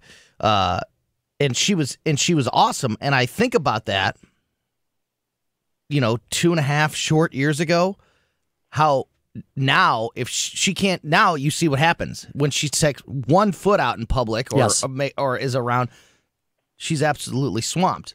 She can't go to a restaurant anymore without getting harassed. No, it's amazing. And I think that she has handled it. I think that she's handled it all with grace and has been a tremendous advocate for the president and his message. So, yeah, I can't be more impressed by Sarah Sanders. Joining us now, our next guest is a fellow who knows a little something about messaging. I bet he knows Sarah Sanders personally as well. Former special assistant to the president and press secretary to the vice president, advocating for the Donald Trump agenda. So Marc Lauder joins us now. I just saw him yesterday on Fox News Sunday, so we're really excited to have him here now on the Annie Fry Show. Marc, it's good to speak with you again. I've had you on my show on Sunday nights before, and Andy had to take off a little bit of back pain today that she was struggling with, so they called me, and I jumped in my phone booth and ran down here. So. Well, it's great to have you as if you're the backup, it's a pretty deep lineup, and I'll tell you, I was listening in before we started, and I could not agree with you more about how great Sarah Sanders is. She is a dear friend. In fact, I just saw her a couple of hours ago at the White House. I was over for some meetings and had a chance to touch base with her. And she and I served together when I was with the vice president, and she's just phenomenal. Marc, I know she does the job because she obviously wants to do the job, but that has to be one of the most stressful, difficult, complex jobs in the White House, right? It has to be, right? I would think that, aside from some of those that do truly make life and death, military and foreign policy decisions, but from a public-facing standpoint, I think it's probably the most stressful job there is, and possibly among those, in our nation.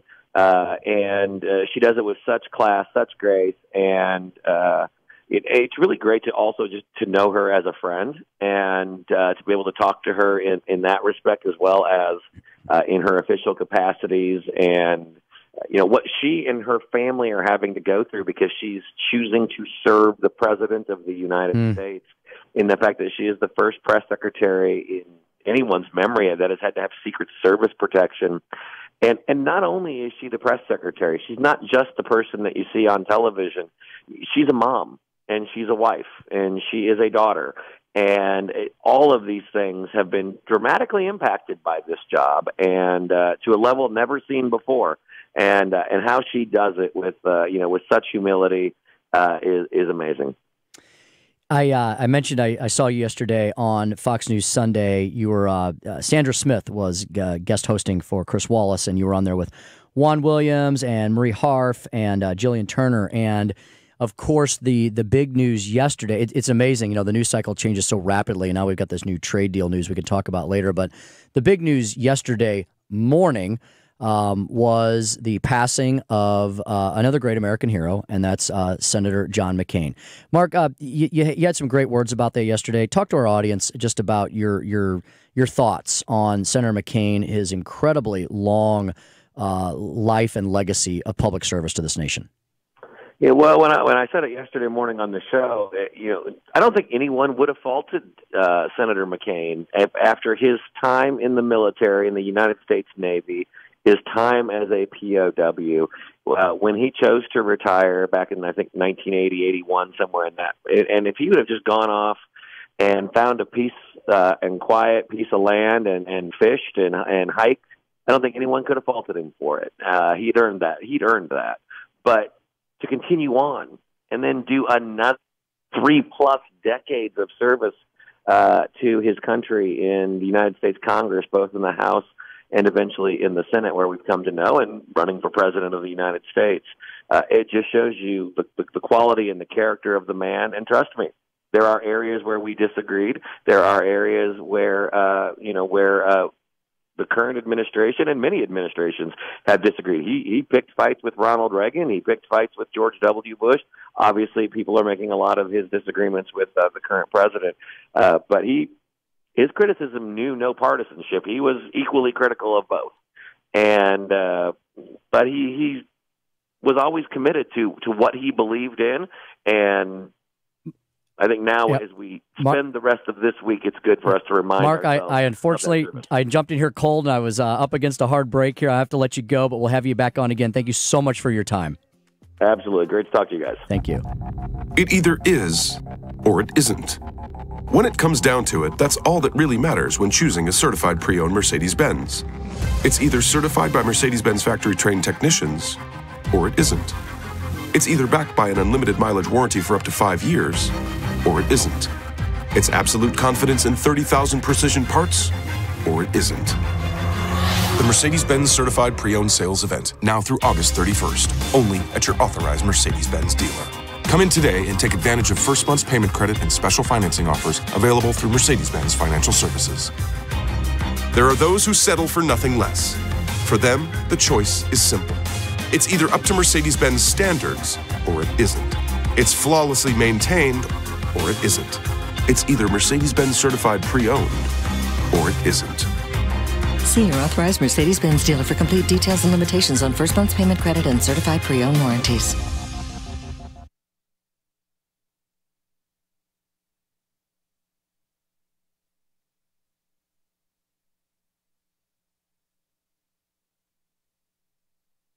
Piano course. In 8 weeks, you'll learn how to read music, play with both your right and left hands, and you'll even be able to play your favorite music like Billy Joel or Elton John. Maybe not fast, but your friends and family will be able to recognize it in only 8 weeks. Lacefield Music's 8-week adult piano course usually costs $100, but right now it's only $29.99. That's right, only $29.99. You can scratch learning to play the piano off your bucket list and impress your friends and family. Classes are forming now for September number for both day and evening. South County, St. Charles, and our Illinois locations. What have you got to lose? It's fun, easy, and inexpensive. Go online to lacefieldmusic.com or call 314-974-6801.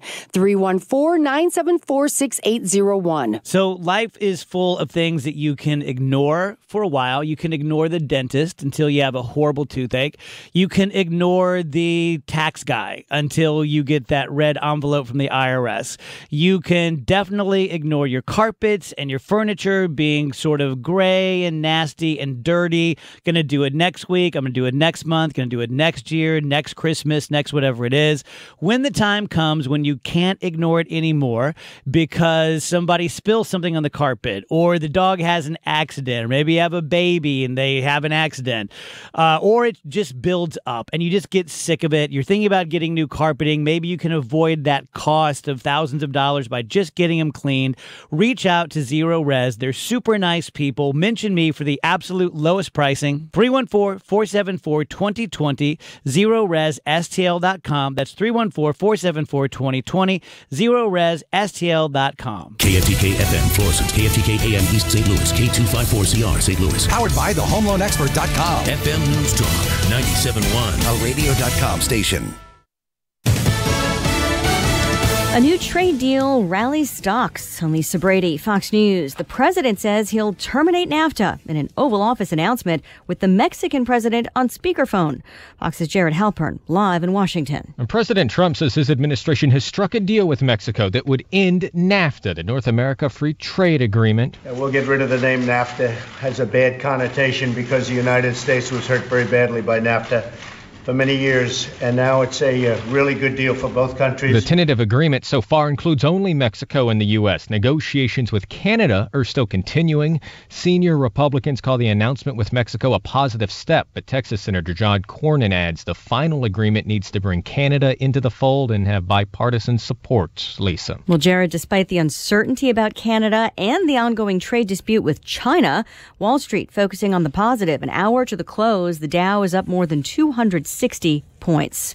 A farewell to fellow Americans from Senator John McCain, thanking the nation and his family in a final letter read by family spokesman Rick Davis that also warns against weakening America's greatness by, quote, confusing patriotism with tribal rivalries. We weaken it when we hide behind walls rather than tear them down, when we doubt the power of our ideals rather than trust them to be the great force for change they have always been. The letter also refers to these challenging times, McCain writing that the nation will emerge stronger than before. He and President Trump had publicly criticized each other. McCain will lie in state at the Arizona Capitol Wednesday, then the U.S. Capitol Rotunda on Friday, and President Trump will not attend the National Memorial Service planned for Saturday in D.C. Former Presidents Obama and George W. Bush will be there. Fox News, fair and balanced.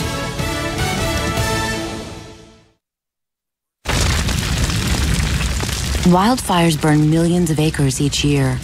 And each year, wildland firefighters like Fire Chief James Hall battle to contain them. But they can't do it alone. A single ember that escapes from a wildfire can travel more than a mile. It can ignite and destroy your home, your community, or more. That single ember can be just as dangerous as the wildfire itself.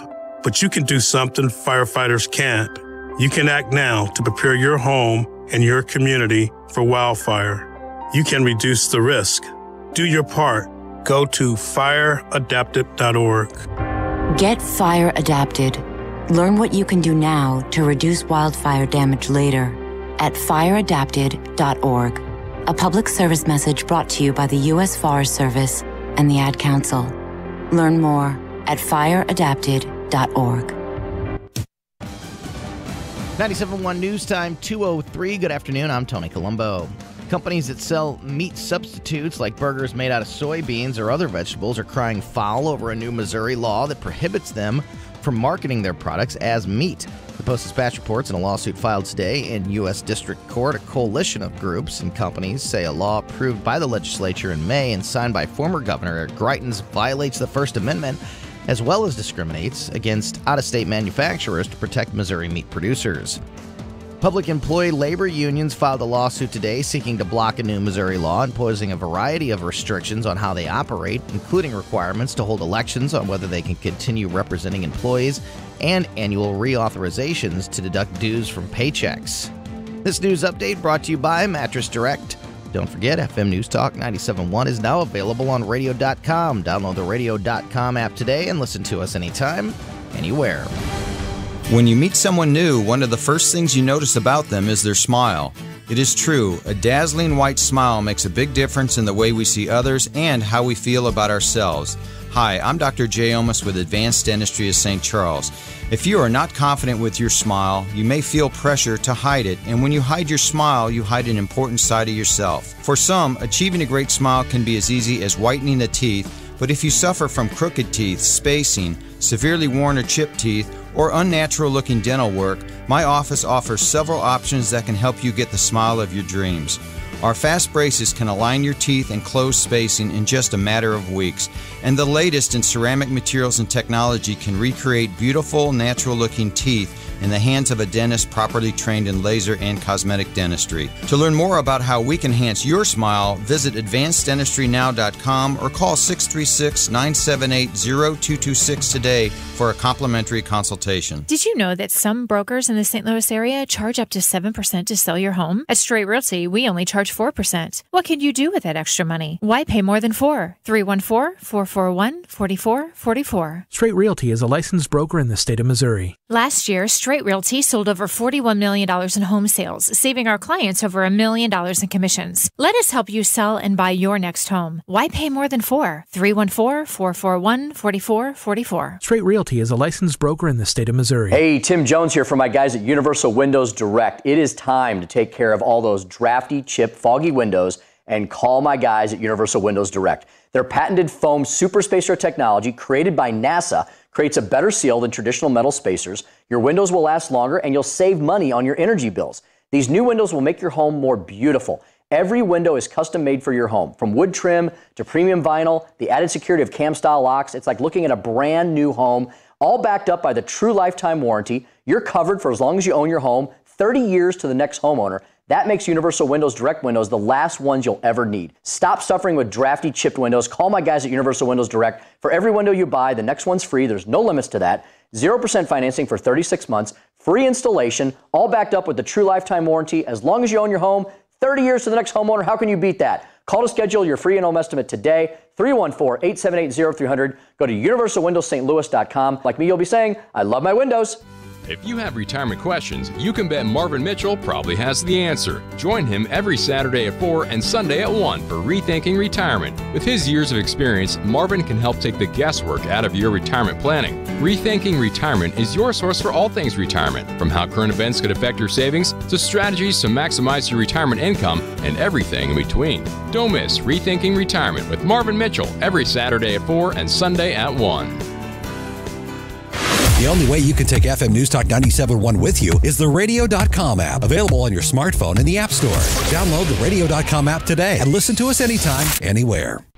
FM News Talk 97.1. That is exactly what I needed to hear. Thank God someone here knows what they're talking about. That's us. That's right. Gotta love this American ride. All right, you need to take the time and get the full picture.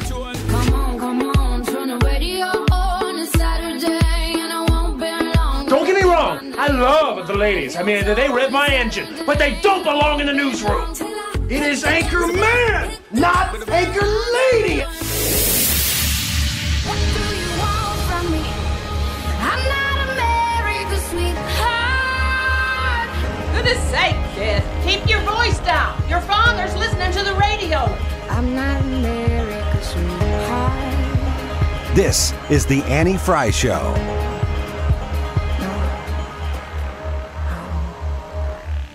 Welcome to the what are we in, the third hour of the Annie Fry Show? That's right. I kind of jumped in here in the middle. Second hour of you, third hour of the show.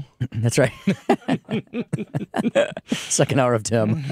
It's Tim Jones. If you haven't picked up on It's it, the no, 2 o'clock hour. That's no, what it Annie is. does not have a head cold. This is not her real voice.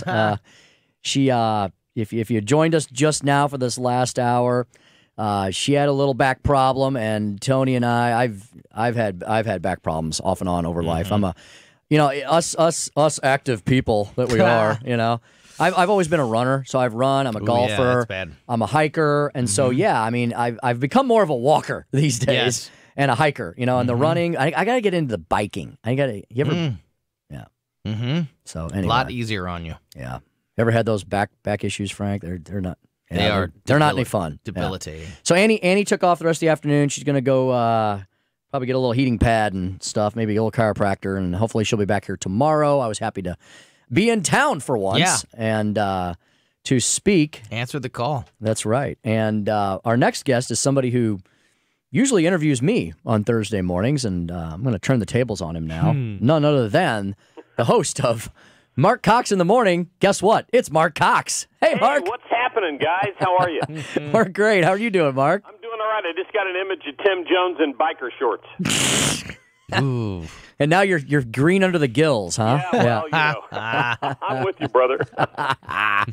So Mark, I mean, where to begin? There is so much to address. First of all, let's hit the top big news of the day. I heard you this morning, but maybe our afternoon audience is I'm sure it is a little different than our morning audience. So give me your thoughts on John McCain. What should we focus on with John McCain?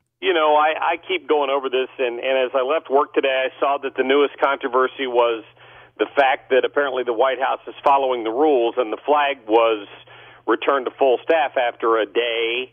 I assume the president could have ordered it at half staff until John McCain's funeral. It's whatever the next shiny object is, and it just discourages me so much. John McCain and President Trump didn't like each other.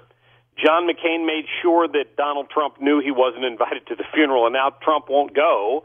And I'm not quite sure why this continues to be part of the news cycle. I pointed out that in my mind, John McCain will always be a patriot. My definition of a patriot is someone willing to put their life on the line for my safety, the safety of my family, the safety of my country. John McCain did that in a way that not a lot of people had to, because he had to endure life as a POW for a number of years. I think it was almost 5 years or 5.5 years. And I will never go through that, and I'll always have respect for the fact that he served this country and he served us admirably. However, I pointed out this morning that John McCain was also a political animal. Yes. Later in his life. He volunteered for that too. Yep. He volunteered for that too, and he made decisions along the way there that that personally disappointed me, at least near the end of his career, more so. I supported him for president in 2008, quite frankly, because I like the Donald Trump election at the time, didn't think the alternative was acceptable, although he might not have ever been my first choice. And now we're at a place where, it's that sensitive period of time after someone passes away where, if you play by Robert's Rules of Order, you're not supposed to say anything negative about them. But all the media wants to play up is how horrible Donald Trump is for not trying to go to the funeral. John McCain didn't want him there. I can't, whenever I look at a headline these days, it's how horribly Donald Trump has reacted. My goodness, he was playing golf 72 hours after John McCain died. What was he thinking? And I've been discouraged by the whole thing because although it didn't surprise me, here we go again, and it's going to be this way for the next week. Yeah, Mark, and that's been my biggest disappointment with the whole thing. Yeah, I absolutely, I'm with you. I absolutely agree that John McCain should be honored as an American hero because he was. The guy literally offered to sacrifice his life for his fellow soldiers and for our country. And so that we should always, nobody will ever take that away from him, and we respect and honor him for that. That doesn't mean we can't disagree with his political things, and I'm just as incensed about his vote on Obamacare as you are and some of the other things he did and said over the years.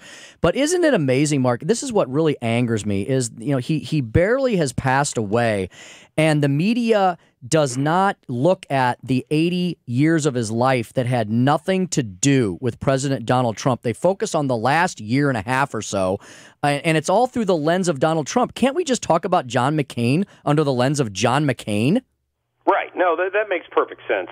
And, I heard something on the Brian Kilmeade show today that I realized I had forgotten to point out this morning. And there's no way. I mean, it's like the elephant in the room. You can't not talk about it. The Steele dossier, the fake Steele dossier, got delivered to the FBI by John McCain's office. Yeah. So you get back to the fact that there were certainly times in his career when the Democrats didn't care for John McCain at all, and there were other times like the Gang of Eight bill and when he disagreed on Obamacare and was the saving vote, and now they want to rename a federal building after him. Yeah, exactly. Yeah, speaking of Kilmeade, Mark, so you're right. It's like the media is not talking about John McCain through the lens of Donald Trump to talk about John McCain's anything that John McCain did in the conservative vein or against Democrats. They're praising John McCain for anything they could find that was, nefarious or evil or upsetting towards Donald Trump. Kilmeade this morning played his first interview ever when he went on the air as Kilmeade and Friends way back when, many years ago. His first interview was with John McCain. I listened to the whole thing because I didn't know at first who McCain was talking about because I didn't know the setting until later on in the interview when they set the context.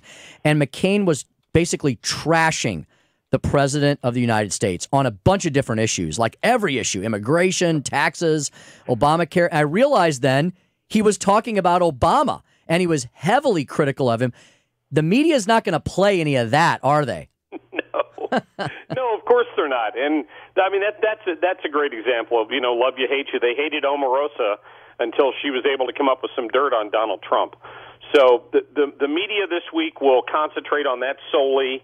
I don't know any way. The best thing for the president to do is just to leave town. I mean, if he could book a quick trip down to Mar-a-Lago, play some more golf. Play some more golf. He'd probably be better off into the weekend. But and I'll say this, Tim. But what does Donald Trump do? Is Donald Trump distracted by this? No, he comes out today and announces, guess what? We're ditching NAFTA, and we got a much better deal for all the Mexicans. Yeah, have to get $16 an hour. Yeah, what's your thoughts on that, Mark? I mean, the markets like it, and again, the left has been proven wrong because they said Trump was going to screw up our entire economy, workers were going to suffer, it was going to be Armageddon for farmers, and whoop, pulls another rabbit out of his hat. Well, there's a lesson here for the left, although they'll ignore it, and that's that you fail to believe or you criticize Donald Trump very quickly because you want to, but you do that at your own peril. He's a master negotiator, and I've said all along that all of these companies that have freaked out, Harley and some of the others that freaked out after the trade tariffs, needed to bear in mind that Donald Trump is playing a long game, and he's playing a businessman's game. He's not worried about political gains. He's not worried. He didn't stick his finger in the air and decide if the American public would agree with this or not. He wants a better deal for America. He went to Mexico and negotiated it, and he's trying to negotiate it with Canada. What he'll come up with will be far better than that NAFTA thing that got signed back in the early 90s. And it's just one more bit of evidence as to why we voted him into office.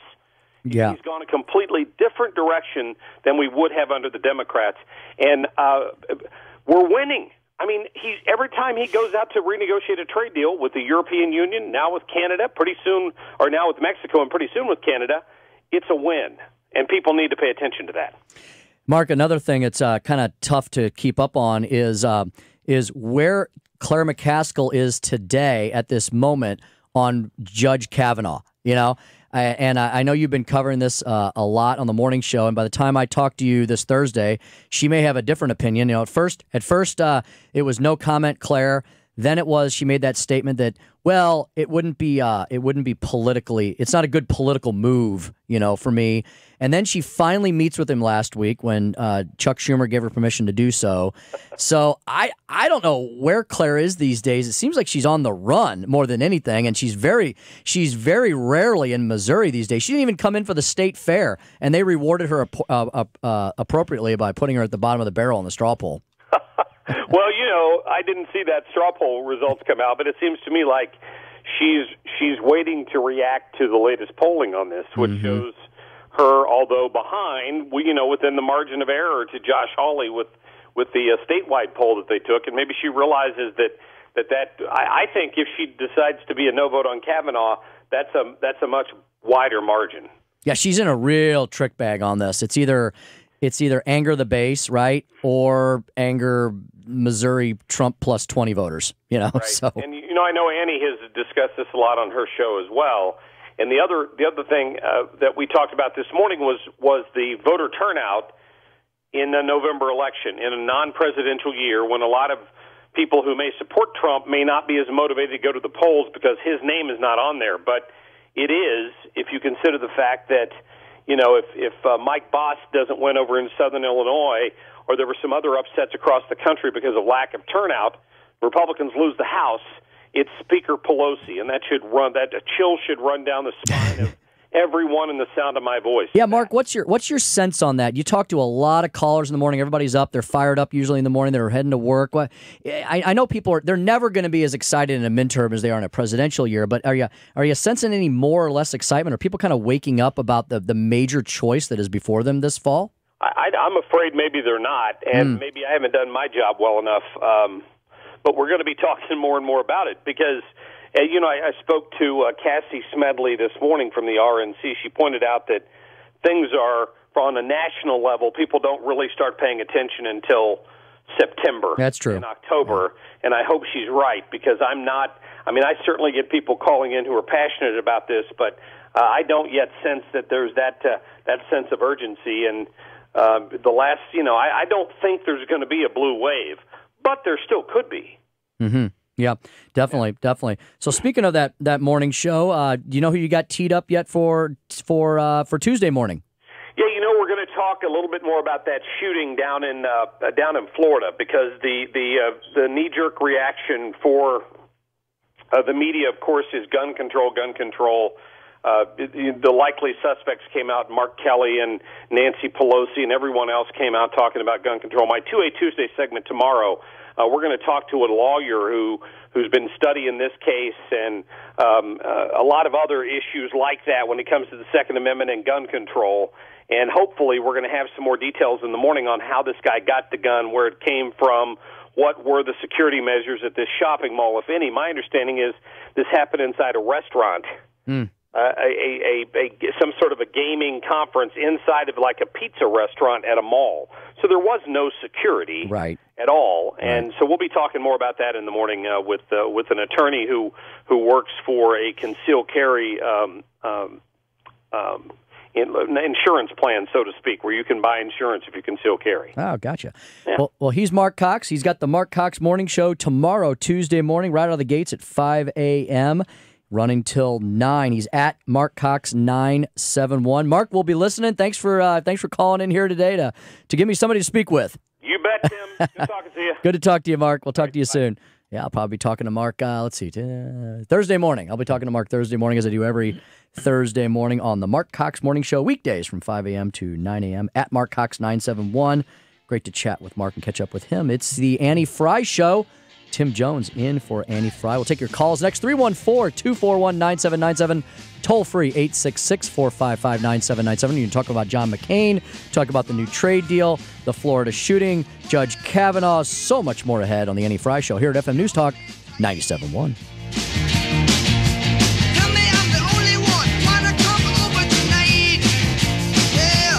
This is the Annie Fry Show. Talk lines are open now at 314-241-9797 or 866-455-9797. Follow Annie on Twitter at Annie Fry Show.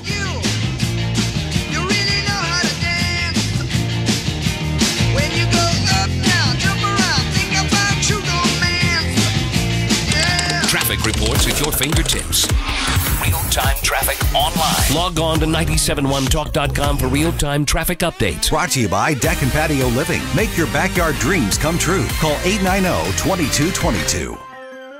Summer means savage savings at Tactical in St. Peter's. Mention the code word SAVAGE for a super secret squirrel savings on things that we're not supposed to put on sale. Did you tell them we have 511 and Oakley Tactical gear? I did not. Air Comfort Service is the place to go for any heating and air conditioning needs that you might have. It's still summer, and there's still heat for sure, so make sure if your air conditioning unit needs a tune-up, Air Comfort Service is the place to go. You can find them online at any time at aircomfortservice.com, or you can call them at 314-513-0091. That's 314-513-0091. They have fantastic reviews online, which is a great way to shop for a service provider or product.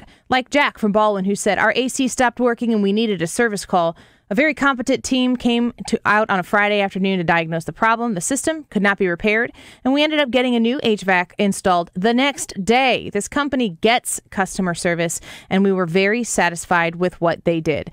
Their installation work was excellent. They cleaned up the work area and kept us informed.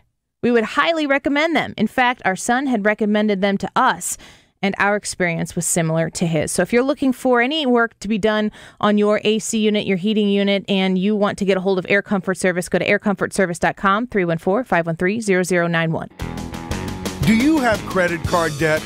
Golden Oak Lending has the expertise to show you how to refinance your home and turn its increased value into cash, and you pay nothing out of pocket. People often tell me they didn't call sooner because they didn't think we could save them money. This is James Hawkins from Golden Oak Lending. My advice, just call. We're happy to give you a free mortgage checkup.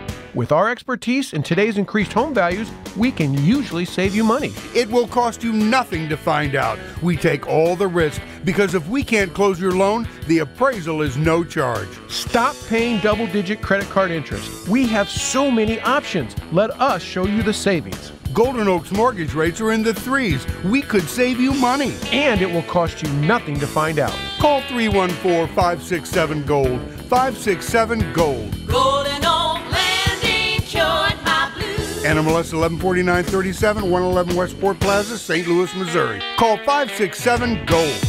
Get your truly free credit score and free credit monitoring from Credit Karma. Download the Credit Karma app today. It's fast and easy and the best way to check your credit score and continuous monitoring. Credit Karma. Get knowing. Tony La Russa here. Men, are you running out of stamina rounding third base? If so, call my friends at Victory Men's Health in O'Fallon, Illinois. Scoring at home is important, just as important as crossing the plate with the winning run. VictoryMen'sHealth.com. Drowning in IRS debt? If you can't afford to pay your IRS debt due to economic hardship, you can now be free of IRS collection efforts by taking advantage of a special IRS tax hardship program. This program allows Americans who owe the IRS to resolve their delinquent tax debt once and for all. In some cases, maybe even reducing what you owe significantly. An open phone line has been established by Community Tax for consumers to call and see if they qualify. Simply dial 800-262-2917. If you owe back taxes to the IRS and cannot afford to pay them back or have years of unfiled tax returns, help is standing by. Just call the Community Tax Helpline today at 800-262-2917 for the help that you need. Don't take on the IRS alone. They can attack your wages, savings, pension, home, and even your Social Security check. Call 800-262-2917 to see if you qualify. That's 800-262-2917. Sean Hannity. This is the most important midterm election in your lifetime. Now, there are some of you that are going to have a hard decision to make here. For me, it's not hard. They want to undo your election. Hannity. Weeknights 7 to 9. On FM News Talk 97.1.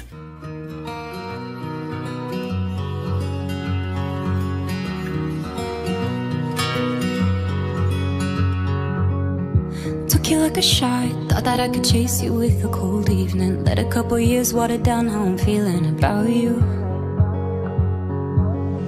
And every time we talk, every single word builds up to this moment. And I gotta convince myself I don't want it, even though I do. You could break my heart in two, but when it heals it beats for you. I know it's forward, but it's true. This is the Annie Fry Show. Talk lines are open now at 314-241-9797 or 866-455-9797. Interact with Annie on Facebook. The Annie Fry Show. If I could do it all again, I know I'd go back to you.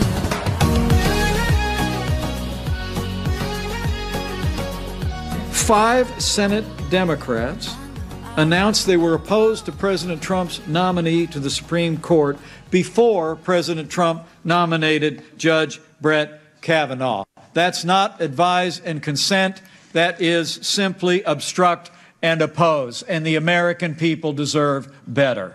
Yeah, the protesters that night had signs that had, we oppose blank for Supreme Court of the United States, fill in the blank. Do you remember that, Tony? The protesters at the Kavanaugh thing, they had like a blank. It's like, come on, you got to try a little harder than that to resist, So, Vice President Pence's words there have never been truer, and he's right on point. And here in Missouri, we don't know where no comment Claire might come down on all of this. I agree with Marc Cox. She's probably pulling it as we speak. We'll find out. So, well, I asked all of you to call in, and y'all called in. So let me get through some callers here. I'll try to get to you all during this break, so we'll keep it pithy if you can. 314-241-9797, 866-455-9797. We got like one line open, but I'll start clearing them out now. Let's talk to Jay first. Jay, good afternoon. Welcome to the Annie Fry Show. Tim Jones sitting in. Hey, Tim, I just wanted to say I think it was a very telling sign when the president was asked not to attend John McCain's funeral. That was basically, he asked that before he passed away. You've never had a president that has been asked twice not to attend somebody's funeral. And the fact that he would sit there and lecture somebody and call somebody not a prisoner of war when he had bone spurs and he could not serve, shame on him and shame on every single Republican that stands for this creep that's in the White House. All right, so Jay is no fan of President Trump. Okay, we got it. Jay, appreciate you listening to the show. So, I'm not going to defend the president on those comments. Just like I don't defend. Everybody thinks I'm a big Trump apologist. I'm an apologist for his policies. Right. I also, like many people, are like, oh, did you really have to say that? No, he went too far. Did you have to say it that way? And look, and hey, but I can. On the other hand, I can be critical of John McCain. Because he cast the deciding vote on a very horrible, really bad law known as Obamacare, and we could have had the skinny repeal of that thing, and he did that. So I can criticize him. I can also praise John McCain for being a magnificent patriot of this country and a war hero. And for that, I thank him. President Trump didn't just single out John McCain and attack him unprovoked. What he said was indefensible and wrong. But John McCain didn't say good things about Donald Trump either. They didn't like each other. And the president went somewhere that he should not have gone. We all knew that when he said those words. I've never heard anybody defend what the president said about John McCain in that moment. Yeah. We also know that this president is a counterpuncher. When he's attacked, he fires back. And that's so I'm not saying that it's okay. I'm just saying that it's not surprising when this president reacts quickly and violently, to something like that. Is the first violently by his words. I mean, not. This is the first Republican president who's done this because here's what's happened in the past. Obama never had to counterpunch because he had a media that coddled him for 8 years. Right. Okay, Obama got criticized. You could go. I'm not going to say Obama never got criticized by the media because that would be an incorrect statement. You can go back, and there were times where he got pushed on certain things, but they'd only pushed him so far, and they were never nasty to him or vitriolic or even pushed that hard. They would ask him a tough question, then they move on. And in the past, Republicans generally just laid down. When Republican presidents got punched in the teeth, which they do all the time, it doesn't matter who's in the White House with an R after their name. The media is generally going to find a way to absolutely despise whatever they're pushing. The difference is Trump actually pushes back, and that's what the media is not worried. That's what the media has never experienced, and that's what happens when you punch a bully in the nose, which the media has been to Republican presidents. So let's talk to, let's see what Joe has to say. Joe, good afternoon. Welcome to the Annie Fry Show. Tim, I hope Annie feels better. Thank you. You're doing a very nice job of filling in. Thank you, Joe. The only thing you need to know about Obama and the media is Ben Cosby. Mm-hmm. Openly lied, put out a stand-down order, got Americans killed, and the media did nothing. But what I want to say about the midterms is this. Everybody's talking about this change in the midterms, but in my lifetime, I'm almost 60, we've never experienced a president where in 2 years into office, he has kept almost every single promise that he made. Yes. I mean, we're out of the Paris Accord. The pipelines are getting built. He's kept every single promise. Our GDP, they're saying it might be over 4.5%. So I don't understand. It made sense. Maybe it did make sense before. We're 2 years into a failed presidency that you're talking about a counter wave. But for this president, it should be red wave all the way. I mean, we should be talking about majorities, massive majorities in both houses to keep this guy going. He's rocking it out. And you know, Joe, if the media wasn't giving him 99% negative coverage, if they were just giving him 60% negative coverage, his approval rating would be well over 50% because it is, you're right, it is a very long list of accomplishments, which is one of the most refreshing things we can ever say about a politician. And what about going down and negotiating for the Mexican workers to get higher wages? Isn't that amazing? I mean, how insane is that? That's a guy who's supposed to be a racist and a xenophobe. Yeah. Right. Have a great show, but I read Thanks, this, Joe. keep saying blue wave, and it's just like that's with a failed president that doesn't keep his promises. This guy is rocking it out. He deserves massive majorities in both houses. Yeah, I appreciate it, Joe. Thanks so much for listening to the show. Really appreciate it. Thanks for saying good wishes to Annie. We want her to get back here quickly. She can take care of that little back problem she's got. Let's go to Dakota. Dakota, welcome to the Annie Fry Show. Thank you for having me. I was calling in to talk about the gun control debate. I've got my concealed carry permit on March 24th, 2015, and that was the first year they changed the law to where you could carry a firearm at the age of 19, actually. I was 19 when I got it. Mm-hmm. And I've carried a gun every day since then, Mm-hmm. and I've yet to shoot anybody, and I hope to God I don't have to. Mm-hmm. But I think really what it boils down to is not the gun control, it's that people want instant fame. And they don't value human life as much as they value their own fame. And I think the internet has fed into this. The Facebooks, the Instagrams, the posts that you can become famous by doing something really bad, but you can't be famous by doing something really good. So I think that more or less that gun control is not going to solve anything until we have a moral argument Mm-hmm. to teach people to value human life more than they value their own claim to fame. You know, Dakota, that's a wise point, and it's one that I've made many times because when I was growing up, like you just said, guns were just as prolific in the 70s and 80s when I was growing up than they are now. We lived out, I grew up out in Eureka, which was, still the country. It was very country back then. Guns were a way of life. I was on the shooting team at St. Louis U High down here in the city. We have a shooting range in the school, and we were nationally ranked and all that stuff. And we never had these. Nobody ever took the gun and went crazy with it. Something happened, didn't it, Dakota? Like in the early 90s and forward, something with our culture, and that's what the left never wants to talk about, is culture and individual responsibility and what has infected the minds of our young people. They want to blame it on an inanimate object, don't they? Well, the thing is that after Columbine, them kids that did that got so famous so fast, it was overnight.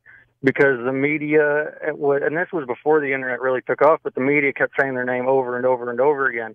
And for somebody who feels bullied or feels down or feels like they're nothing, they see this as an easy way to be they're recognized in the world just by their name because of 30 seconds of whatever they did. And it takes 30 seconds, good or bad, they're still famous. Absolutely. And that's what they value more than human life. Yep. Dakota, excellent call. Great points. Thanks for listening to the show. Really appreciate it. And Jerry, good afternoon, Jerry. Welcome to the Annie Fry Show. Good afternoon. Go right ahead. Tim, one of the things that I don't think is really being talked about is this Clean Missouri Act as an opportunity to get people to the polls. Huge. Yes, and I know there's some legal effort to try to take it off the ballot. Correct. But if we talk about one issue that's an absolutely game changer for our state, that's this, and it's not about the ethics. It's about redistricting and allowing Nicole Galloway to actually pick and choose what becomes a district. And that will destroy what we have as a state and our politics. And I'm calling in because I'm taking this as a call to action because the state's leadership failed in the Proposition A. Money was squandered. Leadership was not, in place, and we still have a failure there at the leadership of the party, which probably needs to be discussed at another topic. But this is the one thing, if you could expound on this and allow people to better understand why this needs to be put to bed and not be allowed to get on the ballot nor be voted in, I'd appreciate it if you could take a little bit and talk about that. And Jerry, that's why I took your call, because a lot of us here on 97.1 are discussing this. Mark's been talking about this quite a bit on the morning show. And you're right, Jerry. They've cloaked this thing in the guise of ethics reform and campaign finance reform, but it's a Trojan horse. And if you open up the hatch of that horse, George Soros is right there inside. I'm not making a joke about it. He's funding he's funding this entire effort. It's an effort to bring Illinois-style People Republic of Illinois-style gerrymandering to the Show Me State. That's exactly what it is. It's not to clean anything. It's to clean out conservatives is what it's designed to do. Absolutely. And the log rolling process that they're trying to pin their hats on, trying to make it go away, I don't know that there's enough cojones in the leadership to deal with the issue at hand. And I think as good Republicans of the state, we need to rally behind this. And this is more than anything to drive a vote in November.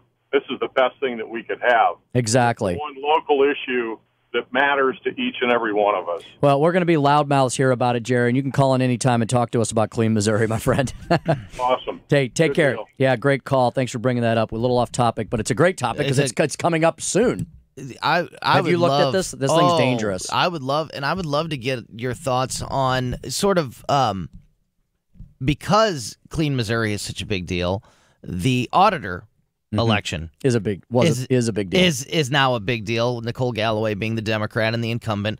And we've had Sandra McDowell on the Weekend Report. Oh, you have? She won the Republican primary, sort of surprisingly. Yes, it was. And since then has had some controversy surrounding her about eligibility issues of her residency in the state of Missouri. We talked with her directly about those. Do you feel better or worse after you talked to her about all these issues? I felt better after I talked to her, but there has been the newer one about the Kansas City situation came out after that interview, so I'd like to get her reaction to that as well. People need to understand that that auditor, because of this Clean Missouri situation, that auditor election is a big deal. Huge deal. And can have serious downhill effects on the history of elections in Missouri and who you get to vote for your state senator and representative. The way that the way I understand it is a district doesn't even have to touch necessarily. Yeah, they'll use wheel and spoke districting is what it's called. They'll run fingers out of certain areas to capture other areas and dilute voter content. And you know what? Honestly, Democrats should be upset about this as well, because who knows how this thing is going to work. And so they could end up with people in their areas that they wouldn't want either as to even be considered. Right. So, you know, what they'll do is, for instance, they'll create a district in the city of St. Louis, and then they'll run a finger of that district way out in the county as far as they can go. Yeah. And it's called a wheel and spoke district. Yeah. It's what they have in Illinois. It's what Cook County is. It's why people don't realize Mike Madigan is only in power by the nature of 7 votes. There's only 7 seats between Speaker Madigan and no Speaker Madigan. But those last 7 seats are the hardest ones to get because they're incredibly gerrymandered. Yeah. Out of Cook County. Yep. So, anyway. Yeah. It's a hot topic. We could be looking at something like that. Yeah, we could be. So, Dave and Edward, hang on. I'll get to you fellas right after we take our last quick break here. So lots more of the show ahead. Dave and Edward will talk to you next. Talk lines are open. 314-241-9797, 866-455-9797. We're talking about Clean Missouri, talking about John McCain, talking about the new trade deal, talking about Judge Kavanaugh, the Claire McCaskill-Hawley race, so much and more on a jam-packed happy Monday here at the Annie Fry Show at FM News Talk 97.1. You could break my heart in two, but when it heals, it beats for you. This is the Annie Fry Show. Follow Annie on Twitter at Annie Fry Show. Talk lines are open now at 314-241-9797 or 866-455-9797. Air Comfort Service Heating and Cooling. Weather with Dave Murray. Big time summer heat returning for the weekend, and guess what? It continues on this Monday. Lots of sunshine. 95 will do it for the high. Tonight, clear skies, warm and humid. 76 for the overnight low. On Tuesday, partly to mostly sunny skies, hot and humid. 95. Some cooling scattered rain showers and thunderstorms around Wednesday and Wednesday night. So hang in there. I'm Fox 2 meteorologist Dave Murray for FM News Talk 97.1. You're listening to The Annie Fry Show, live from the Air Comfort Service Heating and Cooling Studio. Air conditioner maintenance or tune-ups are recommended each year to keep your AC running efficiently, prevent repairs, and extend its life. Schedule your AC tune-up and get in your comfort zone. Visit aircomfortservice.com. Hi, I'm Ryan Kelly. Every day, I'm blessed with the opportunity to sit down and speak with our veterans and active military personnel. They always knew that they were VA eligible, but didn't realize just how easy I make the process. At Hero.Loan, we close VA loans in 14 days. I pay for your appraisal, and we do all the VA paperwork for you.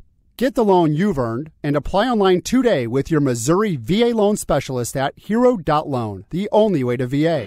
Get ready for Diamonds Direct's most incredible offer ever. Starting this Saturday, get the guaranteed lowest price, pay zero down, and get zero interest financing for 5 whole years. Yes, 5 years, zero interest on any purchase. So a $6,000 engagement ring is yours for as low as $100 a month. Don't miss this spectacular buying opportunity. Everything's included, and you can finance up to 100% of the purchase, including the tax. It starts this Saturday only at Diamonds Direct. On approved credit, get details and store hours at diamondsdirect.com.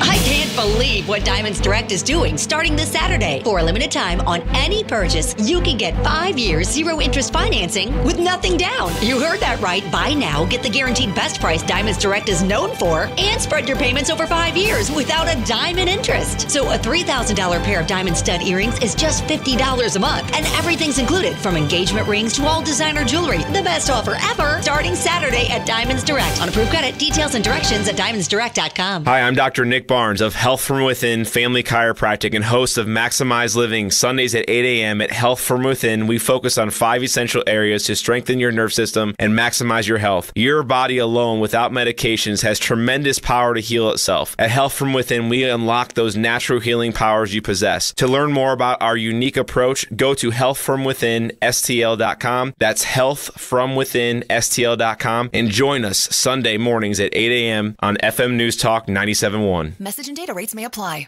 Guys, isn't it time you stepped up your game? In the gym, in the boardroom, and especially in the bedroom. American men are getting soft. We have less testosterone than our fathers, and even less than our grandfathers. We owe it to them and ourselves to fight back. With Alpha King from Force Factor, it's never been easier. Just one small pill a day for a serious boost in total testosterone. Alpha King is on the rise at GNC, but you can claim a complimentary bottle by texting ENOUGH to 809-809. More lean muscle from your workouts, more energy to power through the day, and more passion and drive so you can rule the bedroom. It's no wonder thousands of men across America trust Alpha King to fuel their performance.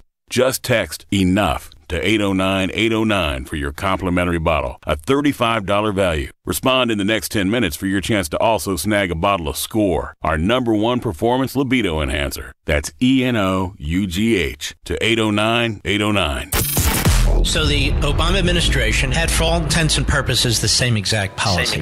Did you ever hear Obama called Hitler? Weeknights, 9 to midnight. No, you didn't. It didn't just happen under Trump. Mark Levin. On FM News Talk 97.1. The only way you can take FM News Talk 97.1 with you is the Radio.com app, available on your smartphone in the App Store. Download the Radio.com app today and listen to us anytime, anywhere. FM News Talk 97.1.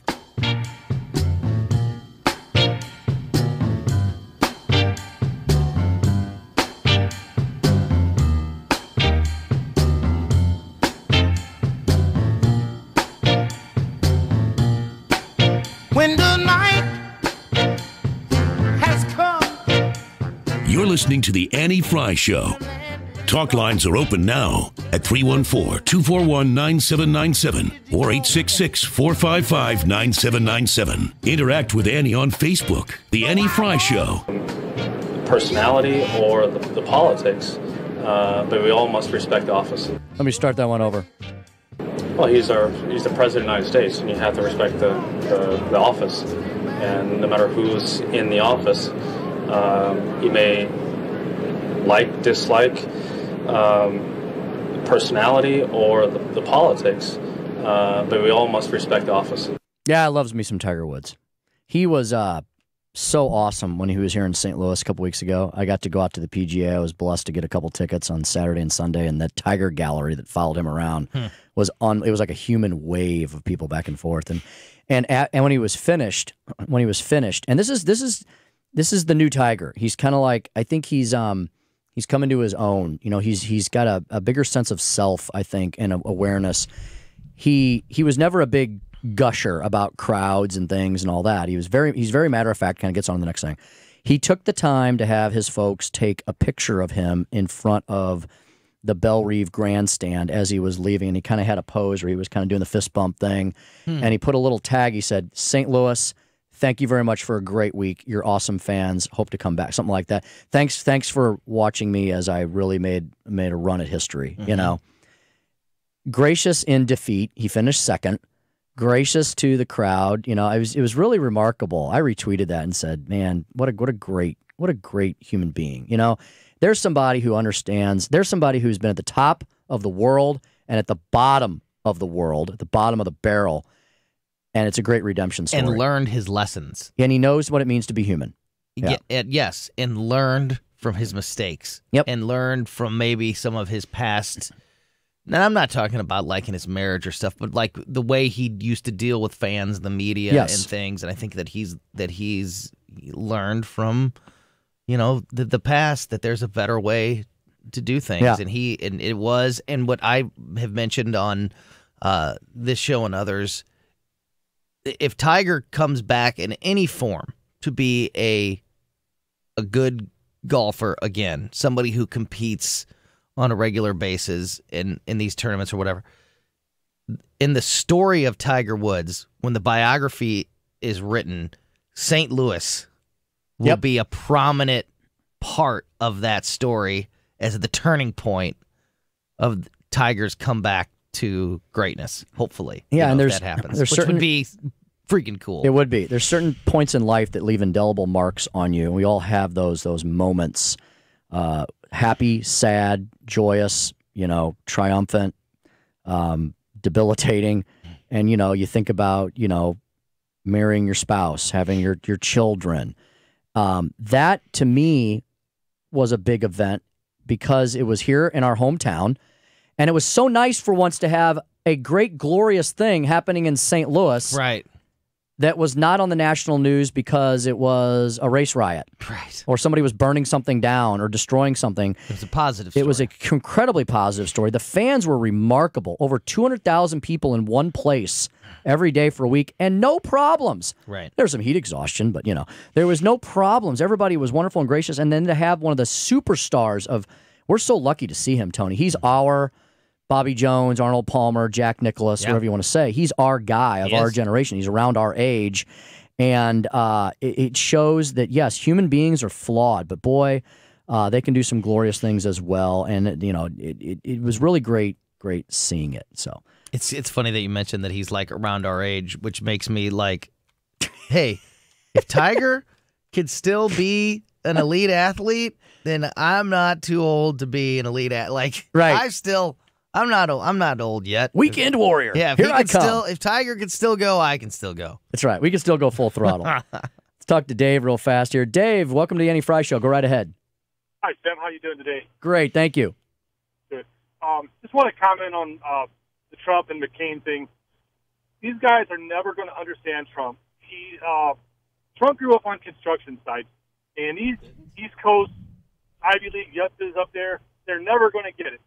When you say something to somebody like him, and it's just the way he's brought up, and if you've ever been on a construction site, you will get hammered to the end of the world. They don't understand that, and they can't accept it. They cannot stand it when somebody hits them back. He never started anything with John McCain. John McCain ran his mouth. I mean, I respect John McCain, but had he not run his mouth about Trump, this would have never happened. and you can say that about everybody that ran for the Republican nomination. Every one of those guys with their Ivy League, whatever, he would ever hammer on those guys had he not hammered on him first.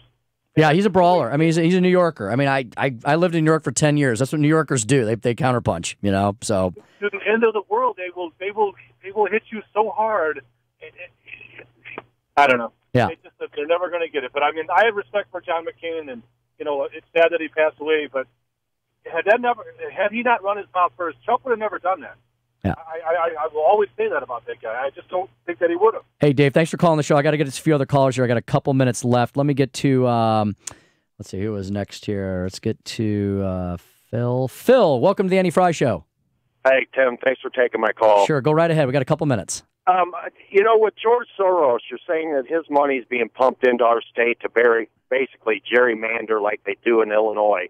How is that not illegal? How can he pump his money in? That's basically collusion with the Democratic Party and the left to affect the outcome of an election in a state. Yeah, Democrats don't collude, Phil. That's only Trump and Russians. It's pretty disgusting. It really is. Everything they accuse the other side of doing, or whoever they're accusing, is the very thing they're doing.